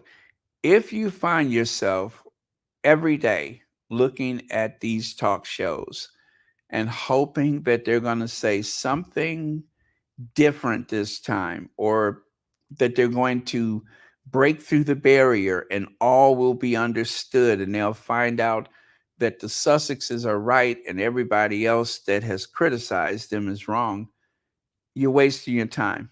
They're not supposed to resolve anything. It's like a form of abuse. They are abusing you, the viewer. They want you to come back looking for resolution that will never come. I had my revelation with MSNBC. I realized that the fix was in for Donald Trump to be president. And it didn't matter what the other person said, what anybody on the other side said, the fix was in, because day and night they normalized that monster by showing all of his rallies uninterrupted, by quoting him day after day. And so even the worst things that you could say about Trump, people were so desensitized, it didn't matter. And so you watch and you hope that this debate or this conversation or this rally, or they found out this, it doesn't matter. The fix is in. Turn it off, because you're only hurting yourself. Turn it off. Walk away from it, because it is doing you absolutely no good. I find myself going in these circles with the same people about the same topics because of something they heard or something somebody said. And a lot of the people that are supposed to be on the left wing that constantly tell you what's wrong with the Democrats, they are an agent of the enemy. They are there to discourage you from voting. That's what it does, is they are trying to wear you down. And that's what they're trying to do to us. They want people to become so exhausted and so overwhelmed and so impatient that they turn against the Sussexes. And people declare they're overexposed. I know, and you know, we have gone months and barely saw Meghan. But there are people that will tell you, Meghan talks too much. How is that possible when we rarely ever hear anything from her, let alone a speech? It's rare. But the way it is portrayed in the media is designed to create frustration, to exhaust you of the topic to the point where you just throw up your hands and agree. Well, yeah, all of this started because she was born. That is their goal, is to wear you down.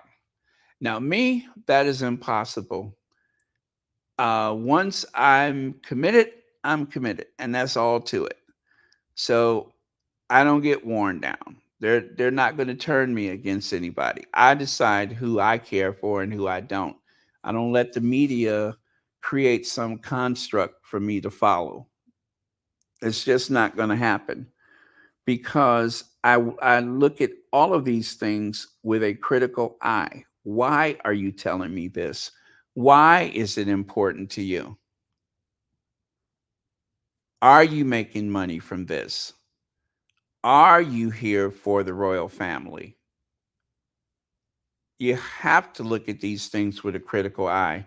That's why they don't want to teach critical race theory, because they don't want you to know the basis of racism. Because if people understood where racism has evolved and how we got there, then you would see through all of those petty biases that they have cultivated. They don't want you to see through that. They want to keep you ill-informed and ignorant to the truth.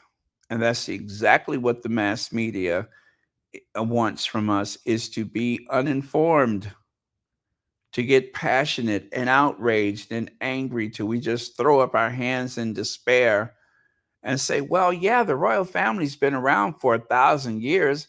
Who do they think they are? That's just my opinion. Recollections may vary, but it's a very, very dangerous thing. And it does not just involve the Sussexes. This is every presidential election cycle. This is everyone who ever has run for office. This is the person who makes movies or music. Once they decide to pile up on a person, once they decide that this person is the whipping boy, and that it's your turn to be electronically lynched, then once they put their sights on a person, it's very hard to hear anything from the other side, because the case has already been made. When they had the OJ trial, I watched how he, who transcended his race, was getting all this support from white men. But after there was a lot of pressure from white women, then all of a sudden those white men were just like, yep, he did it. Yep, he did it. And I'm not here to debate whether he did or didn't. I think that OJ's life was a bit of a circus. He had way too much power. People were afraid of him or intimidated by him, or they looked up to him way too much. Kind of reminds me of this guy, someone who was in command of his own little kingdom, and everybody seemed to do as he says. Everybody was afraid to confront him. Everything went his way until it didn't, right? That's why I used to say Kensington Palace was William's kingdom. And everybody there buckled under his authority and was afraid to challenge him. So if he was doing that when he was at Kensington Palace, if he's doing that at Windsor Castle, what do you think's going to happen when he becomes king? He's too Trumpian to ever sit on that throne. And I promise you, it is going to be huge political problems for William because he's too stupid to know when people are using him. Too stupid. And I say that freely. He's stupid. Okay, I'm going to move on. So the Daily Telegraph, the king leaves Prince William free to put family before firm, while Charles plows on, with state duties despite his cancer diagnosis. The Prince of Wales is not yet needed to deputize for top job. Oh God, who writes such stuff?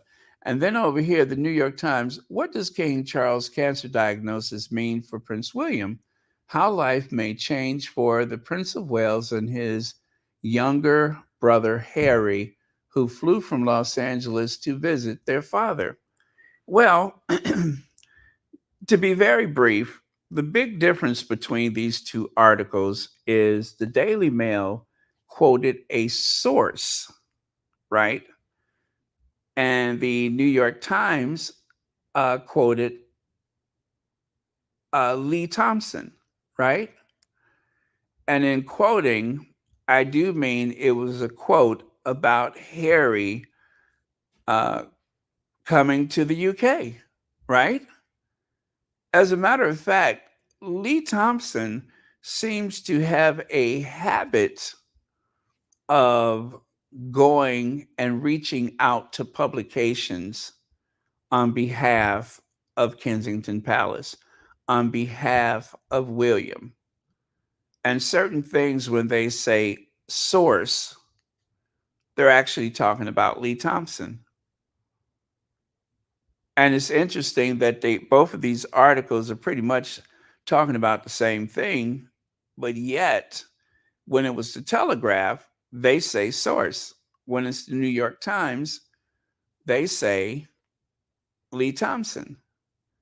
How many other articles have they gotten, or should I say information have they gotten that came directly from Lee Thompson or someone else at Kensington Palace? This is why I said the leaking has never ceased. Now, whether or not Lee Thompson said you can quote me or you cannot quote me is a mystery. However, if he was the person who gave this information to both publications, and yet one said source and the other said, Lee Thompson, well, did they say source out of habit? Was that just force of habit that they said source, even though they could have freely quoted him? It's hard to say, but it is a glimpse of how things work with these royal households. It is a window into the function of these royal households, which is pretty sad. It is pretty sad and quite disturbing that William is still allowing his people to abuse his brother. It's abuse from Kensington Palace towards Harry and Meghan and their family. If your whereabouts are constantly leaked from a palace source, if your activities are being leaked from a palace source, again, they did not know that Harry was coming. but they found out because of Kensington Palace. So from the Telegraph, it was a source. From the New York Times, it was Lee Thompson. That's messed up. That is terribly, terribly messed up. And the reason why it happens is because they don't care. What are you going to do about it? What can you do about it? Let me take a look at some of your comments. Oh, that's not for me. Let me see. If I were to speculate, we should speculate not what the derangers would want. Harry and Meghan has presented themselves with high respect as royals in public. Harry believes in the monarchy and duty. Yeah. I mean, it's his birthright.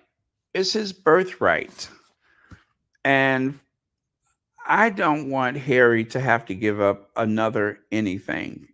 If he wants to maintain his birthright, his name, his titles and such, I have no criticism. That is his birthright.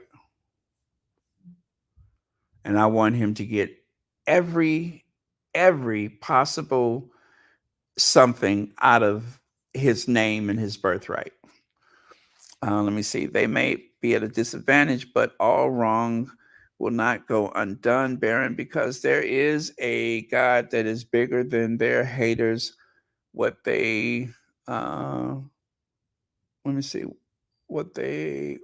that?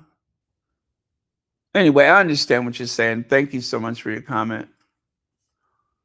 Let me see. Charles, King Charles would have to make it known that he wants Harry to assist the royal family in some task. They are going to take full advantage of parading Harry and Meghan around for the next few months. Yeah, but they're not going back over there. Harry and Meghan are not going to deal with that. They have their lives here. They're in the process of having this big breakthrough in the movies and in production and such. So no way that's going to happen. Although, Kim Peaches, you have just reminded me of something. Yes, already declined. You have reminded me of something, Kim Peaches, and that is this. As a matter of fact, I spoke about it the other day. Every time Harry and Meghan are about to do a big rollout, something interferes. The Queen died with the big rollout that particular year, right? And then everything was pushed back for up to a year. Now you have Harry and Meghan. They're going to have the biggest year yet, right? They have the production right. They have a movie in production, right? And all of a sudden, here comes Charles with cancer. It almost makes me ask the question, does he really have cancer? Or is this some attempt to derail Harry and Meghan? Is there really something wrong with Kate? Or is this some attempt to derail Harry and Meghan? You know, with these announcements that the Sussexes are about to break the glass ceiling, if you will, why is it all of a sudden there's all this doom and gloom? Why? I mean, the Queen literally died, right? I mean, when they got there, there was still a pillow on the floor. I don't know what that has to do with what I'm saying, but stay with me. Or was the pillow missing? I can't remember. But anyway, something was wrong with that, right? And it was just at the point when the Sussexes were having this huge, huge media blitz. Can't let that happen. And then fast forward to 2022. And just as Harry and Meghan say, we're going to Canada. We got so much in the works for this year. what are the chances that Charles would become ill with cancer? Kate disappears from sight. Kate is like the new Ava Perón. Where is she? I cannot believe the timing. It's almost as though there's something nefarious going on and we're just not able to speak it. But what the hell? You know what I'm saying? They're on their way to Canada, and then here Charles comes with this cancer thing. And it turns out that more and more we keep hearing that he already knew about it. It seems as though this has been known about. But they decided Monday to mention it. Now, for sure, when Camilla opened up that cancer center, whatever it was, she knew about it. That's on the record. She knew about it. And they decided to mention it Monday. Why? And you know there's a good chance that Harry knew about it before the public disclosure. Seriously, there is a good chance that Harry knew about it. Lex says, I agree, Royal Sussex. The support for the monarchy is at an all-time low. They need to distract from Andrew, then to hide Kate's predicament. Charles III's cancer is now more talked about of monarchy support. Yes. Thank you, Lex. Thank you very much. Yes, it is just too convenient. All of this is too convenient. If you had to make up something, if you had to create some type of distraction, this would be the best way to do it. This has okey doke written all over it. You know, it's like I said, I don't want to believe that there's a world where you can get medical people to lie about someone's surgery, meaning Kate, of course. I don't want to believe. I would hate to see a world where the children of, Will and Kate, that their children would be in a situation where they would seem like they are either in the dark or forced to pretend, to put it mildly, for mommy and daddy's sake. Right?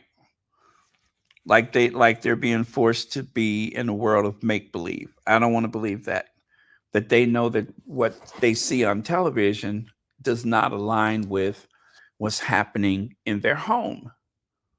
Right? So I just hope that that's not the case. But all of this is too convenient. And it all seems like the timing of it is to put a roadblock up again. As soon as Harry and Meghan went to Jamaica and all that attention, just like when Harry and Meghan went to Dusseldorf and all that attention, then all of a sudden, let me see, the Queen has taken a turn for the worse. And now Charles has cancer, undisclosed cancer. First, they said, there's no way there's cancer. It's benign. Now they won't tell us what kind of cancer it is. Does that not impress anybody as being weird?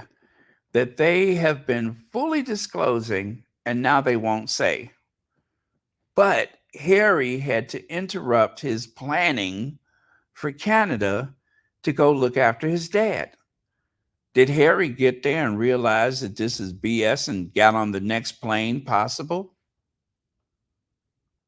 Huh? Seems like it. Seems like it.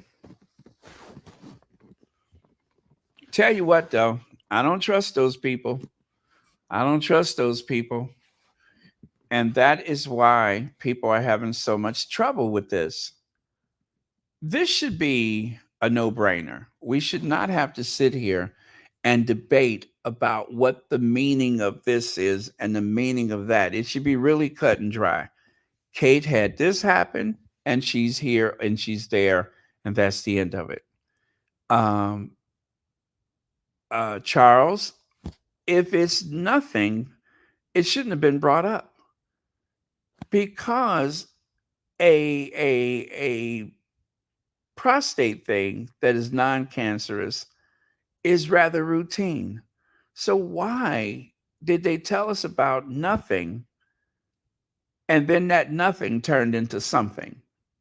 Because the nothing was wearing thin, that it had to be something. Oh yeah, it's cancer. I just cannot believe that with all of the technology they have today, that first he doesn't have cancer, now he does. What happened in just a few days? Was it the trip to Jamaica? Was it the plans for Canada? Or is it because William has done something terribly wrong and we need cover for it? And we need to insert Harry in there for extra added talking points to make sure that people stop asking, where's Kate? And see, I couldn't tell this to most people. You all understand, but I couldn't tell this to most people because it seems like I'm paranoid. Right? I mean, it doesn't seem like something like this should be true. And I'm not saying it is, but what else could it be? What are the chances that before your big rollout in 2022, just by chance, that's when the Queen died, and then your rollout for 2024, well, Charles doesn't have cancer, then he does have cancer. Kate doesn't have cancer, but you ain't going to see her until next year. Huh?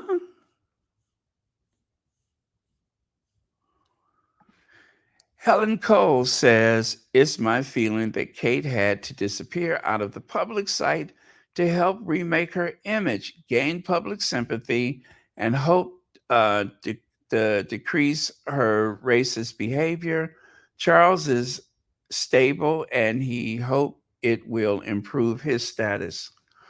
Helen Cole, you may have just summed up everything in just a word or two. Absolutely. It seems like a big reset, doesn't it? It seemed like somebody pulled a big lever and there's a label over the lever. And when you pull the lever down, a bunch of sparks and zzz, zzz, and next thing you know, there's a big royal reset. Helen Cole, I think, is brilliant. Because I have been mulling over this for a couple of days. As you know, I told y'all yesterday, I cannot make sense out of this. And I still want concrete evidence. I want to know for sure that everything is what they say it is, but we're not likely to ever find out the whole story. So who knows if Kate is coming back or in what she will look like. Is she taking elocution lessons at some sanitarium in Switzerland? Who knows? It's almost impossible to say. But there is something inconsistent. There's a few things that are inconsistent. And Harry may have been used as a pawn in this whole thing. Maybe that's why there was a 45-minute meeting, because once it was glaringly obvious that there was nothing wrong or that it was over dramatized for the sake of appearances, Maybe he just decided to leave. Yep. Maybe they meant to string him along there for so long that he wouldn't be prepared for Canada. Maybe that was their goal. Hard to say. Hard to say. But lightning has struck twice. Lightning has struck twice. It really has. There was the derailment of 2022 for whatever reason, and then there's the attempt to derail 2024. What's going to be the next shoe to drop? What is going to be the next plot twist to throw the Sussexes off their game, to try to prevent them from being successful? Okay, Palace Source, Royal Insider. I mean, that is Lee Thompson, in case you guys don't know. That is the whiz kid. I think he's 34 years old. Lee Thompson is a triathlete. He's very athletic. He has little or no pigmentation. Very bizarre looking fellow. Not that there's anything wrong with that. I mean, look at Willie. He looks strange. And oh, well, yeah, okay, I see what you mean. Maybe it is something wrong with that. But yeah, so Lee Thompson, he is the one who is supposed to project the public image of Will and Kate. He is the one who was hired to make them over to be more like Harry and Meghan. Yeah, so far they have the only thing that they have come up with is why not try to be more like Harry and Meghan? So if you guys are wondering where that comes from, Lee Thompson for sure, and Christian Jones probably. Also, have you all ever noticed, wait a minute, wait for it. Have you all ever noticed how all of this seems to fall in line with that thing that, let me see, where is it?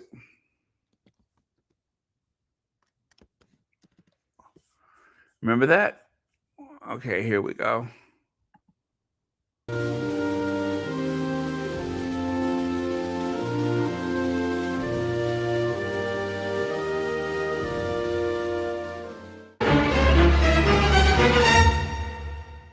Actually address the fact that much of the negativity towards the couple is coming from within the royal family. The royal family and staff of the royal family are the ones that are very often leaking these stories to the press. Actually address the fact that much of the negativity towards the couple is coming from within the royal family. The royal family and staff of the royal family are the ones that are very often leaking these stories to the press.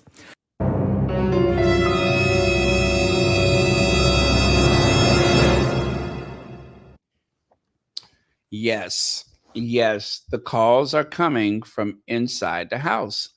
That is a constant. That is a constant. And even after all the troubles that Dan Wooten has, they have never stopped leaking. So next time you hear Senior Palace Source, Royal Insider, Palace Source, Royal Aid, just remember the calls are coming from inside the house. Yeah, when a stranger calls. Meanwhile, the New York Times reported it was KP who informed the press of Harry's visit. Not the king, not Harry. It was KP. It's always good to have information that Kensington Palace never misses an opportunity to leak about Harry and Meghan. Another Kensington Palace leak. Leak from Kensington Palace. Again, they just keep doing it. In Montecito, there are no leaks. Look at how many times the Sussexes have moved and nobody said anything, right? people said, "Oh, they're crazy. They're going to Los Angeles. To LA. They're going to Hollywood. That's the home of leaks. That's the paparazzi kingdom. Blah blah blah blah blah blah blah." Right? But yet they managed to get on a plane and go to Jamaica, and nobody was the wiser. They went to what, Costa Rica for vacation? They went to that island in the Bahamas. They went to all these places and nobody knew anything about it. And yet, one trip to see Charles III, and it's in every paper across the land almost immediately. Lydia Abacus, thank you so much for the super sticker. And thank you for being so supportive to Royal Sussex. Greatly appreciate it. And also, have you guys ever noticed that you never see Lee Thompson and tennis legend Billie Jean King? Have you ever noticed that you never see the two of them in the same room at the same time? I'm just saying, you never see Lee Thompson and Billie Jean King in the same room at the same time. I'm starting to get the idea that they're one and the same. How is it possible? How is it possible? I mean, you don't see much of Billie Jean King these days. She hung up her racket years ago. And yet, someone who appears to be the spitting image, the absolute spirit animal, the embodiment of Billie Jean King, is walking around Kensington Palace and leaking. So I don't know. I couldn't help but notice it. Let me know if you guys have experienced the same thing. I don't know. I look at Lee Thompson, I see Billie Jean King. Also, I think that if they are not the same people, I do know that them or they shop at Chico's.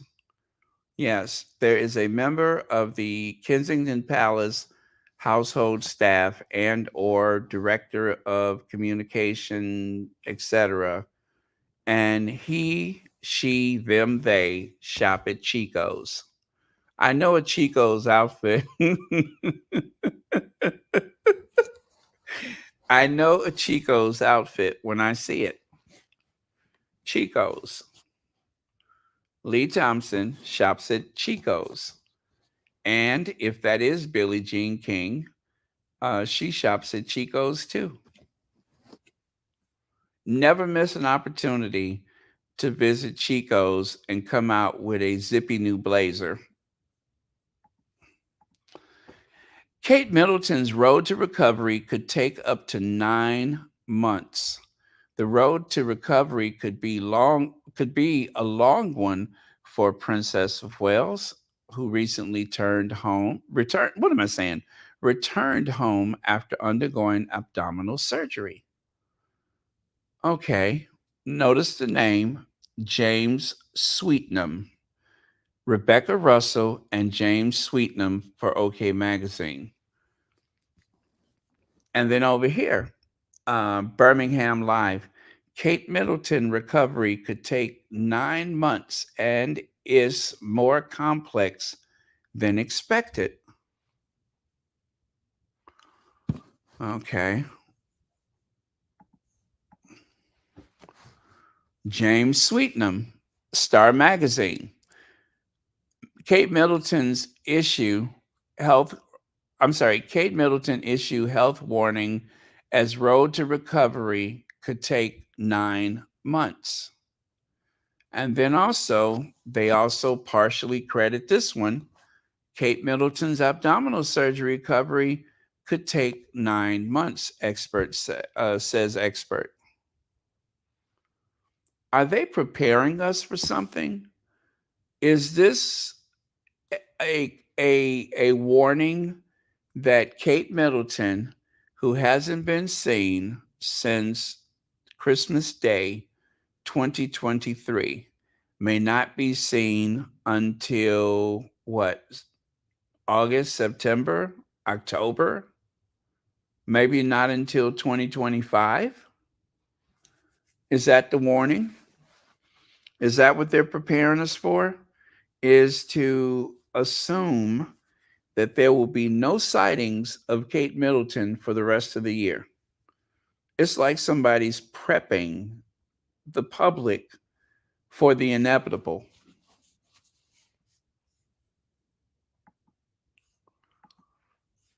Okay, I'm going to leave it there for a second and then look at your comments.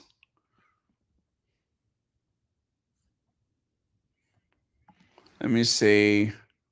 Oh, I'm sorry, that's not for me. Yes, it does, doesn't it?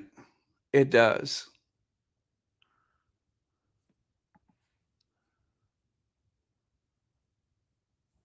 Yeah, all the press. Well, it all seems to come from the original article from James Sweetnam. However, the fact that these other publications picked up on it is kind of interesting. You know, James Sweetnam, that's not a name that implies that he should have more information than the next person, but yet, you know, that seems to be where it evolves from.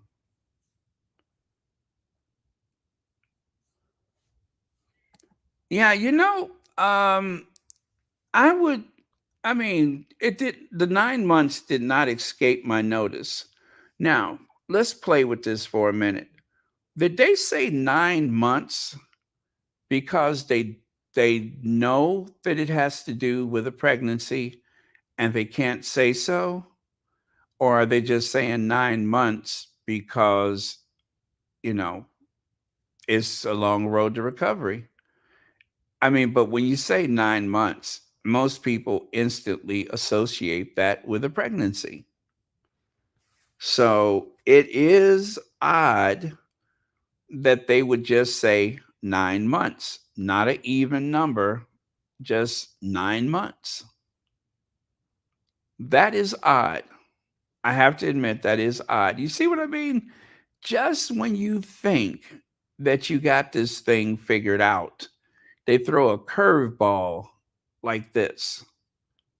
It's like somebody kind of jerk your chain just to show you who's in control. But yeah, that is strange. Baron, I'm telling you, something is really wrong. Where are the children?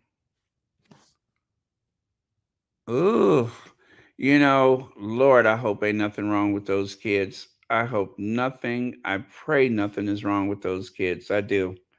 I pray that there's nothing wrong with those kids and that those kids are not, you know, compromised in some kind of way. But it is very strange.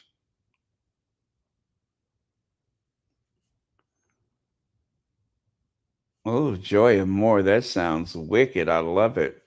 I love it.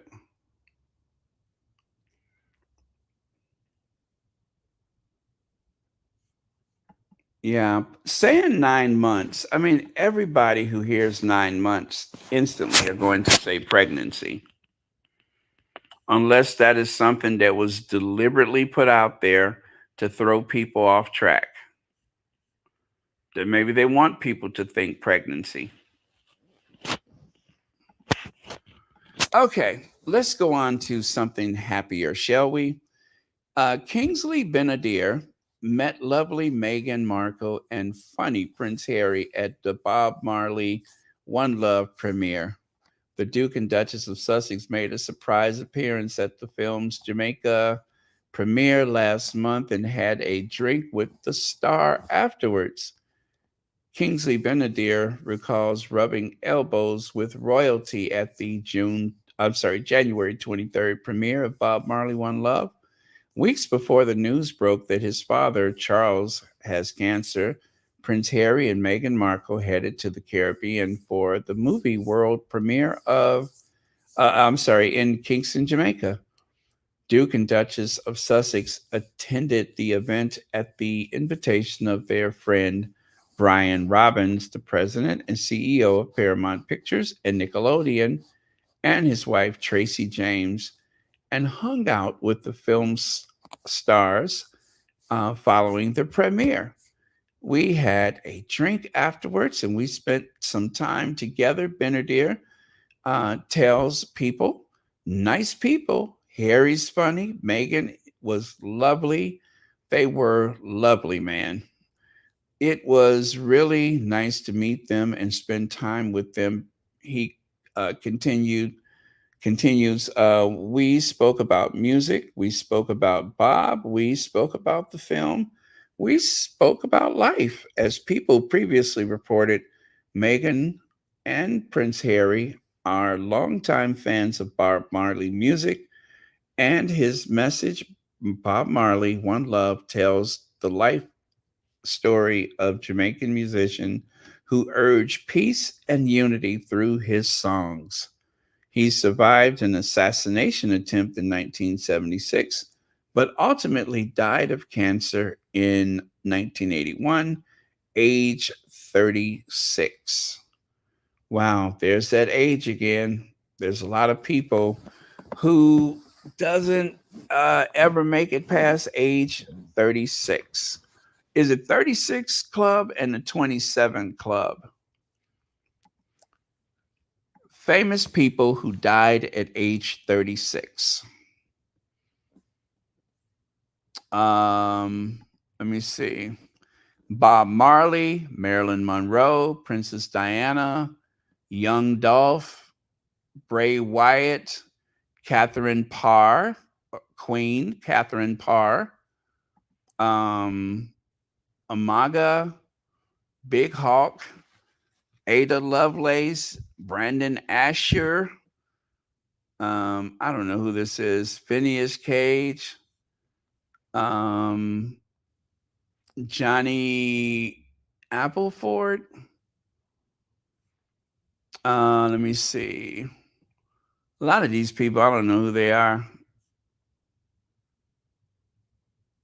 But yeah, they say that there's a 36 Club.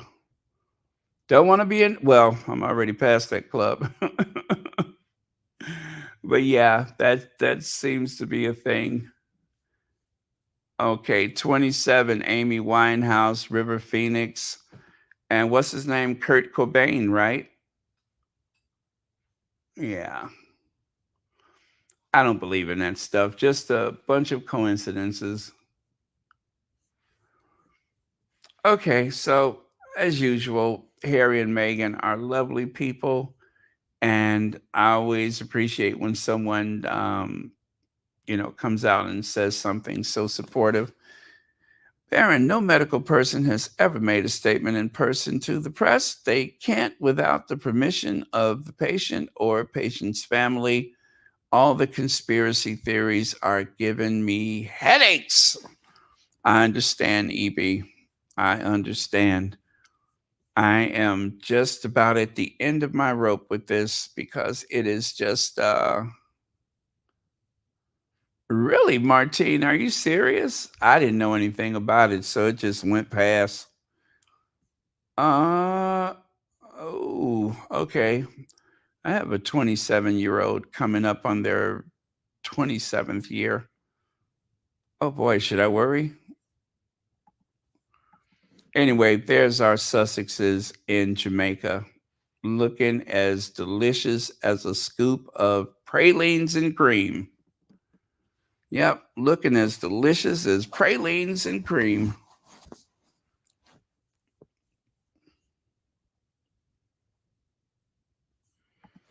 Let me see. Kate had a mental breakdown because of all the mean, nasty things she did to Meghan. That much evil has to have an outlet.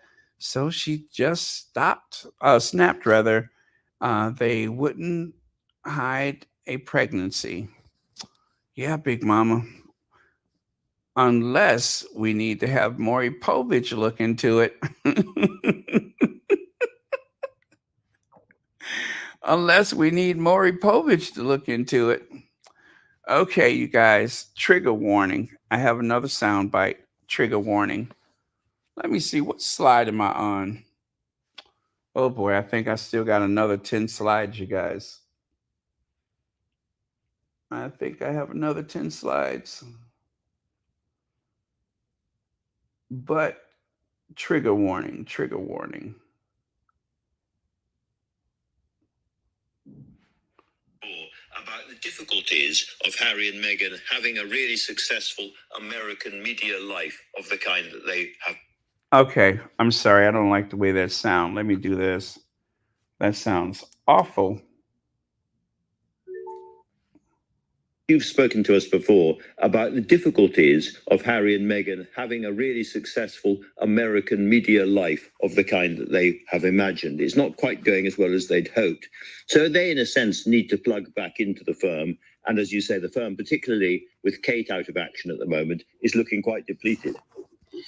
Well, there's no doubt about it. I mean, the whole sort of California dream has been fraught with the difficulties that they didn't foresee, that anyone really who did know the entertainment world could have foreseen, in that you're only as good as your last hit. And trying to create a hit is a very hard thing. I mean, even Oprah has flops. And they made their deal with Netflix and Spotify at a moment when there was a lot of money around, sloshing around for these kind of big vanity deals. But as the streaming world has collapsed and shrunk in the last months, vanity deals are not happening anymore. Those are just not happening. And so they've been so unproductive that there is absolutely no way that these deals are going to be produced. They therefore have to thrash around essentially for projects that can sort of pay the bills. So they're essentially like any sort of really kind of B-list celebrities in Hollywood who are just trying to cut a deal and trying to get a project. That's not going to support them in the way that they want, and not really give them any kind of a stature, which I know they both want. So it's a real dilemma. It's not working. And yet I think Meghan will find it very, very hard to bite that bullet and go back to England. I mean, the only thing I can see working perhaps is a kind of 6 months deal with Harry where he essentially takes on duties and comes in and does them to support the family. But it's not anymore going to be a sort of the royal couple doing it. Can you believe it? You've spoken to us before about the difficulty. Can you believe it? Is this woman on something? Is she on something, or is she just, what is it? Again, you guys, this means absolutely nothing. She is there receiving, what is it? 200 pounds, 300 pounds. They pay her to say something negative about the Sussexes. What's her name? Tina Brown. Tina Brown used to actually have a bit of credibility. Now she has gone to the dark side. And I know Meghan wouldn't be satisfied. You know Meghan what? What do you know about Meghan? What do you know about Meghan? Yeah, she needs a job, Rochelle Baudreau. She needs a job. Now, the only reason why I'm sharing this with you guys is because when I heard this, it instantly reminded me of something else. And by the way, she's doing the rounds, you guys. She's doing the rounds. There she is on LBC talking to, this one wasn't really about this. Let me see what it was. Harry in London talking about what Harry was thinking and how Harry feels. Oh, by the way, have you seen this person? Missing, but not missed.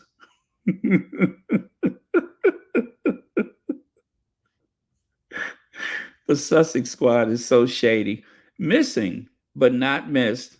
If you have any information, please contact GB News, gbviews at gbnews.com. Reward £1 for those who can find her. Yeah, so take a good look at that picture. She goes by the name of Kate Middleton. So if you've seen this person, please contact GB News. Leg says, coughing a lot. She can't even swallow her yes. And legs, I want to show you something. You see this? These are two different interviews. Do you notice that her eyes are mostly closed? I kept trying to snap a photo of her with her eyes looking directly into the camera. Most of the time, her eyes were closed. When a person talks like that, that usually means that there is, shall we say, a mountain of inconsistencies. Yes, I would say there's a lot of inconsistencies. So, oh, do I have a screenshot for that? Hold on. I think I'm missing a screenshot. Hold on. Oh, I don't think I did a screenshot for the other one. Okay. I don't have a screenshot for what I wanted to share with you guys. Let me see if I can do something really fast, because I just think it would be helpful. So let me do that. Okay, there's one. And let me do one more, because I want you to see the person who's saying it. Okay, so this is his name is AJ, I think. So let me get these two screenshots up. I promise you this will be worth the wait. Don't go anywhere. This will be worth the wait. I just neglected to do my screenshots, but I'm going to get them up right now just to make sure that you have the correct visual aid. Okay, got one coming up. Need one more. Give me a chance to get this next one up.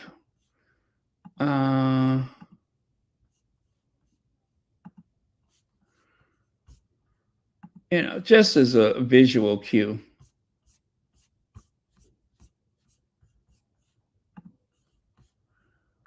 Okay. So this, of course, is Talk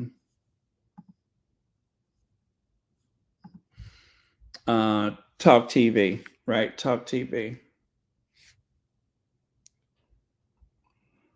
And I thought, when I heard Tina Brown, I thought about this and thought it would be very appropriate to share this.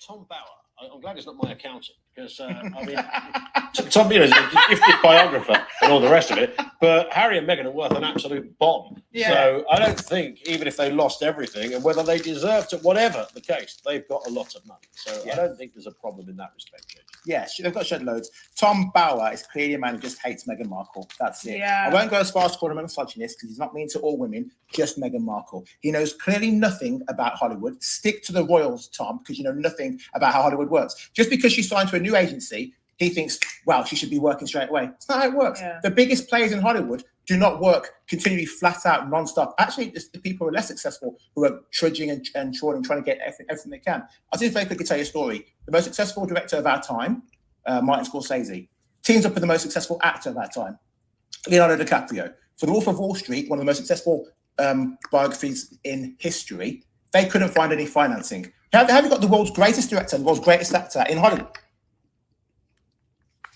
Nobody wants to fund their films. That's how Hollywood is. So if he thinks that they're unsuccessful because they're being paid a shed load of money from Netflix and Spotify, and Netflix have already said it's still the most successful documentary they've ever had on the platform, but they're not successful. He's an absolute idiot. I mean, get in the bin. We talked. Yes, you hear that? So that's what AJ, is it AJ or JJ? But he told that story. And so when I heard Tina Brown spewing out that dribble, and I thought instantly about the comment that this guy made, and it makes so much sense. You have the best actor and the best director at that time, best actor, best director. They have had some incredible collaborations, right? And yet, when they were trying to make The Wolf of Wall Street, they found it difficult to get financial backing. So, as lovable as Harry and Meghan is, and as clear as a vision they are just two of several hundred people right now that are trying to get a program or get a project off the ground. What's different about Harry and Meghan is now they have the commitments in place and they're going to go into production or are in production. That's what makes them different. And it's just like I was saying, when people try to abuse Meghan by declaring, that she's just this B-rated actress and she's just a cable TV actress, think of how many people that are in the business, they even have famous parents, and are in the business and cannot find consistent work. And yet, Meghan was able to find a series of 7 years to work. So I would say that is considered a success. And that happened before she married into that firm, the royal family. So people's idea of measuring success based on the highest extremes that one could achieve is pretty useless for most people. You just ask someone who's working some manual labor job that is destroying their body and have never had a vacation. Ask those people what they think about work like that. So anyway, that's what I wanted to share with you guys. Otherwise, I would have never shared that Tina Brown, but I thought I have an answer to it, so let me share it. So that's what I did. Okay, let me continue.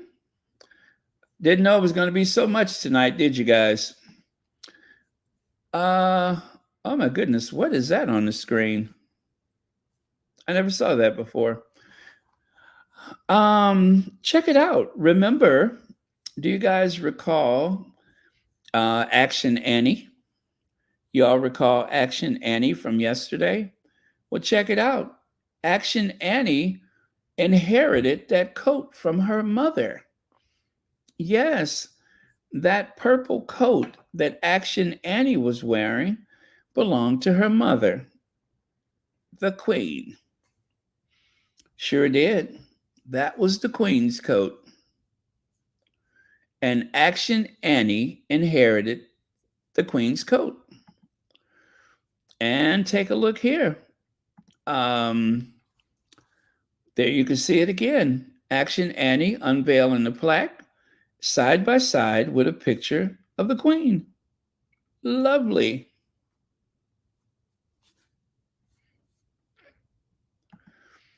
And of course, from yesterday, Princess Anne thrills as she conducts busy day of engagements, leaving locals grinning as she goes about her duties. And of course, there's Action Annie posing. And not only is the coat pretty cool, but I'm pretty sure that the Queen never wore those boots. I don't think those boots ever belonged to the Queen. But still, it's a cute outfit. Check it out, you guys. Check it out. The only thing that Princess Anne is missing, she should have a little babushka on, right? The only problem is she's not wearing a babushka.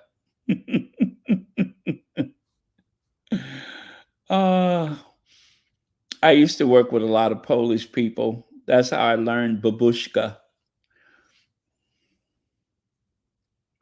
Dzień dobry, panu. Don't forget your babushka. Daj mi bushi. Daj mi bushi. How cute. That's adorable. I love this moment. She's wearing mom's coat. I think that's very sweet. You guys, sometimes you look in the mirror and the person staring back at you will haunt your dreams. That, of course, is Kellyanne Conway, and she was quite instrumental in helping Donald Trump get elected president of the United States. Kellyanne Conway has found her double, her doppelganger. She has found her doppelganger. Yes, Kellyanne Conway is the spitting image of Wayland Flowers and Madam. As a matter of fact, she's not the only one. Remember Sarah Palin? After Sarah Palin couldn't stay away from the doctor, she actually took on the image of Wayland Flowers and Madam. You know, when you start to look like paper mache, it's probably time to lay off. Amen. The thing is, Kellyanne Conway hasn't done anything. I'm pretty sure that's all natural. But Sarah Palin was once rather normal looking. Now she's not. Now she looks, shall we say, different. And then let me leave you with this. Looking at her now, I realize that Tina Fey can't play Sarah Palin anymore. It's up to Mickey Rourke now. Yes, instead of Tina Fey playing Sarah Palin on Saturday Night Live, now it's up to Mickey Rourke. So I hope this doesn't ruin your sleep. But, and finally, some good news. Invictus Games Vancouver Whistler 2025 appoints broadcast veteran Scott Moore as new CEO. Vancouver, British Columbia, the Invictus Games Vancouver Whistler 2025 presented by ATCO is pleased to announce the appointment of Scott Moore as its new CEO to lead the delivery of the first ever winter hybrid Invictus Games. Scott brings over 40 years of senior management experience in sport broadcast, media, sponsorship, sales, and international games, as well as a passion for storytelling with greater purpose that fits seamlessly with the role of the Invictus Games, honoring the unconquered spirit of those who served our country. So this is good news, you guys. They have what appears to be a very effective leader to help bring in the Invictus Games 2025. It continues, it says, "We are delighted to welcome Scott aboard and are confident that his leadership experience, coupled with his proven ability in complex broadcast and major sporting events, makes him the ideal person to lead the team through the completion to the completion of the games," said Don Lindsay, chair of the board of Invictus Games Vancouver Whistler. "I also want to thank Nick Booth, CEO, True Patriot Love, who acted as interim CEO for the past few months and has helped set the games up for success, especially in leading the planning of the upcoming 1 year to go celebration." So look for this guy when the Sussexes go to Vancouver Whistler near the end of the month. Did they announce a date yet? I don't recall. But anyway, looking for it. This guy probably knows what to do. And well, that's why they hired him. So this is very good news. People that were trying to destroy the Sussexes and the Invictus Games, of course, they have been predicting doom and gloom. But as you can see, everything is right on track and the games will be very successful. And once we see our queens, do you know that we are done for the day? So cheers and good night, everyone. Thank you so much for being here. Thank you for all the generous donations and thoughtful super chats. And thank you to the moderators for keeping this a safe space. Very important for the sake of our mental health to keep this a safe space. And thank you to all the new people who have just become members of the Royal Sussex, the membership. There was one who joined us on Patreon recently, and then there's the rest of you all that have joined us on the YouTube membership. So thank you so much for that. And well, I will see y'all again tomorrow. And let's see, we need something to end the day with. Oh, this is perfect. Audrey Teschner says, morning, Baron, Mod Squad, and all Squad family around the world. Blessed and peaceful Thursday to all. We have a heat wave here since last week. Is really not a plan. Please stay safe. Okay, thank you. So again, Audrey Teschner says, what is it? Blessed and peaceful Thursday. All right, that sounds like an ending to me. So thank you very much. Love you guys. I will see you all tomorrow. And now let's cue the Ginger Avenger to take us out of here. No, how about Once Upon a Time? I feel like Once Upon a Time. You know, I love that music. Once upon a time. Once upon a time.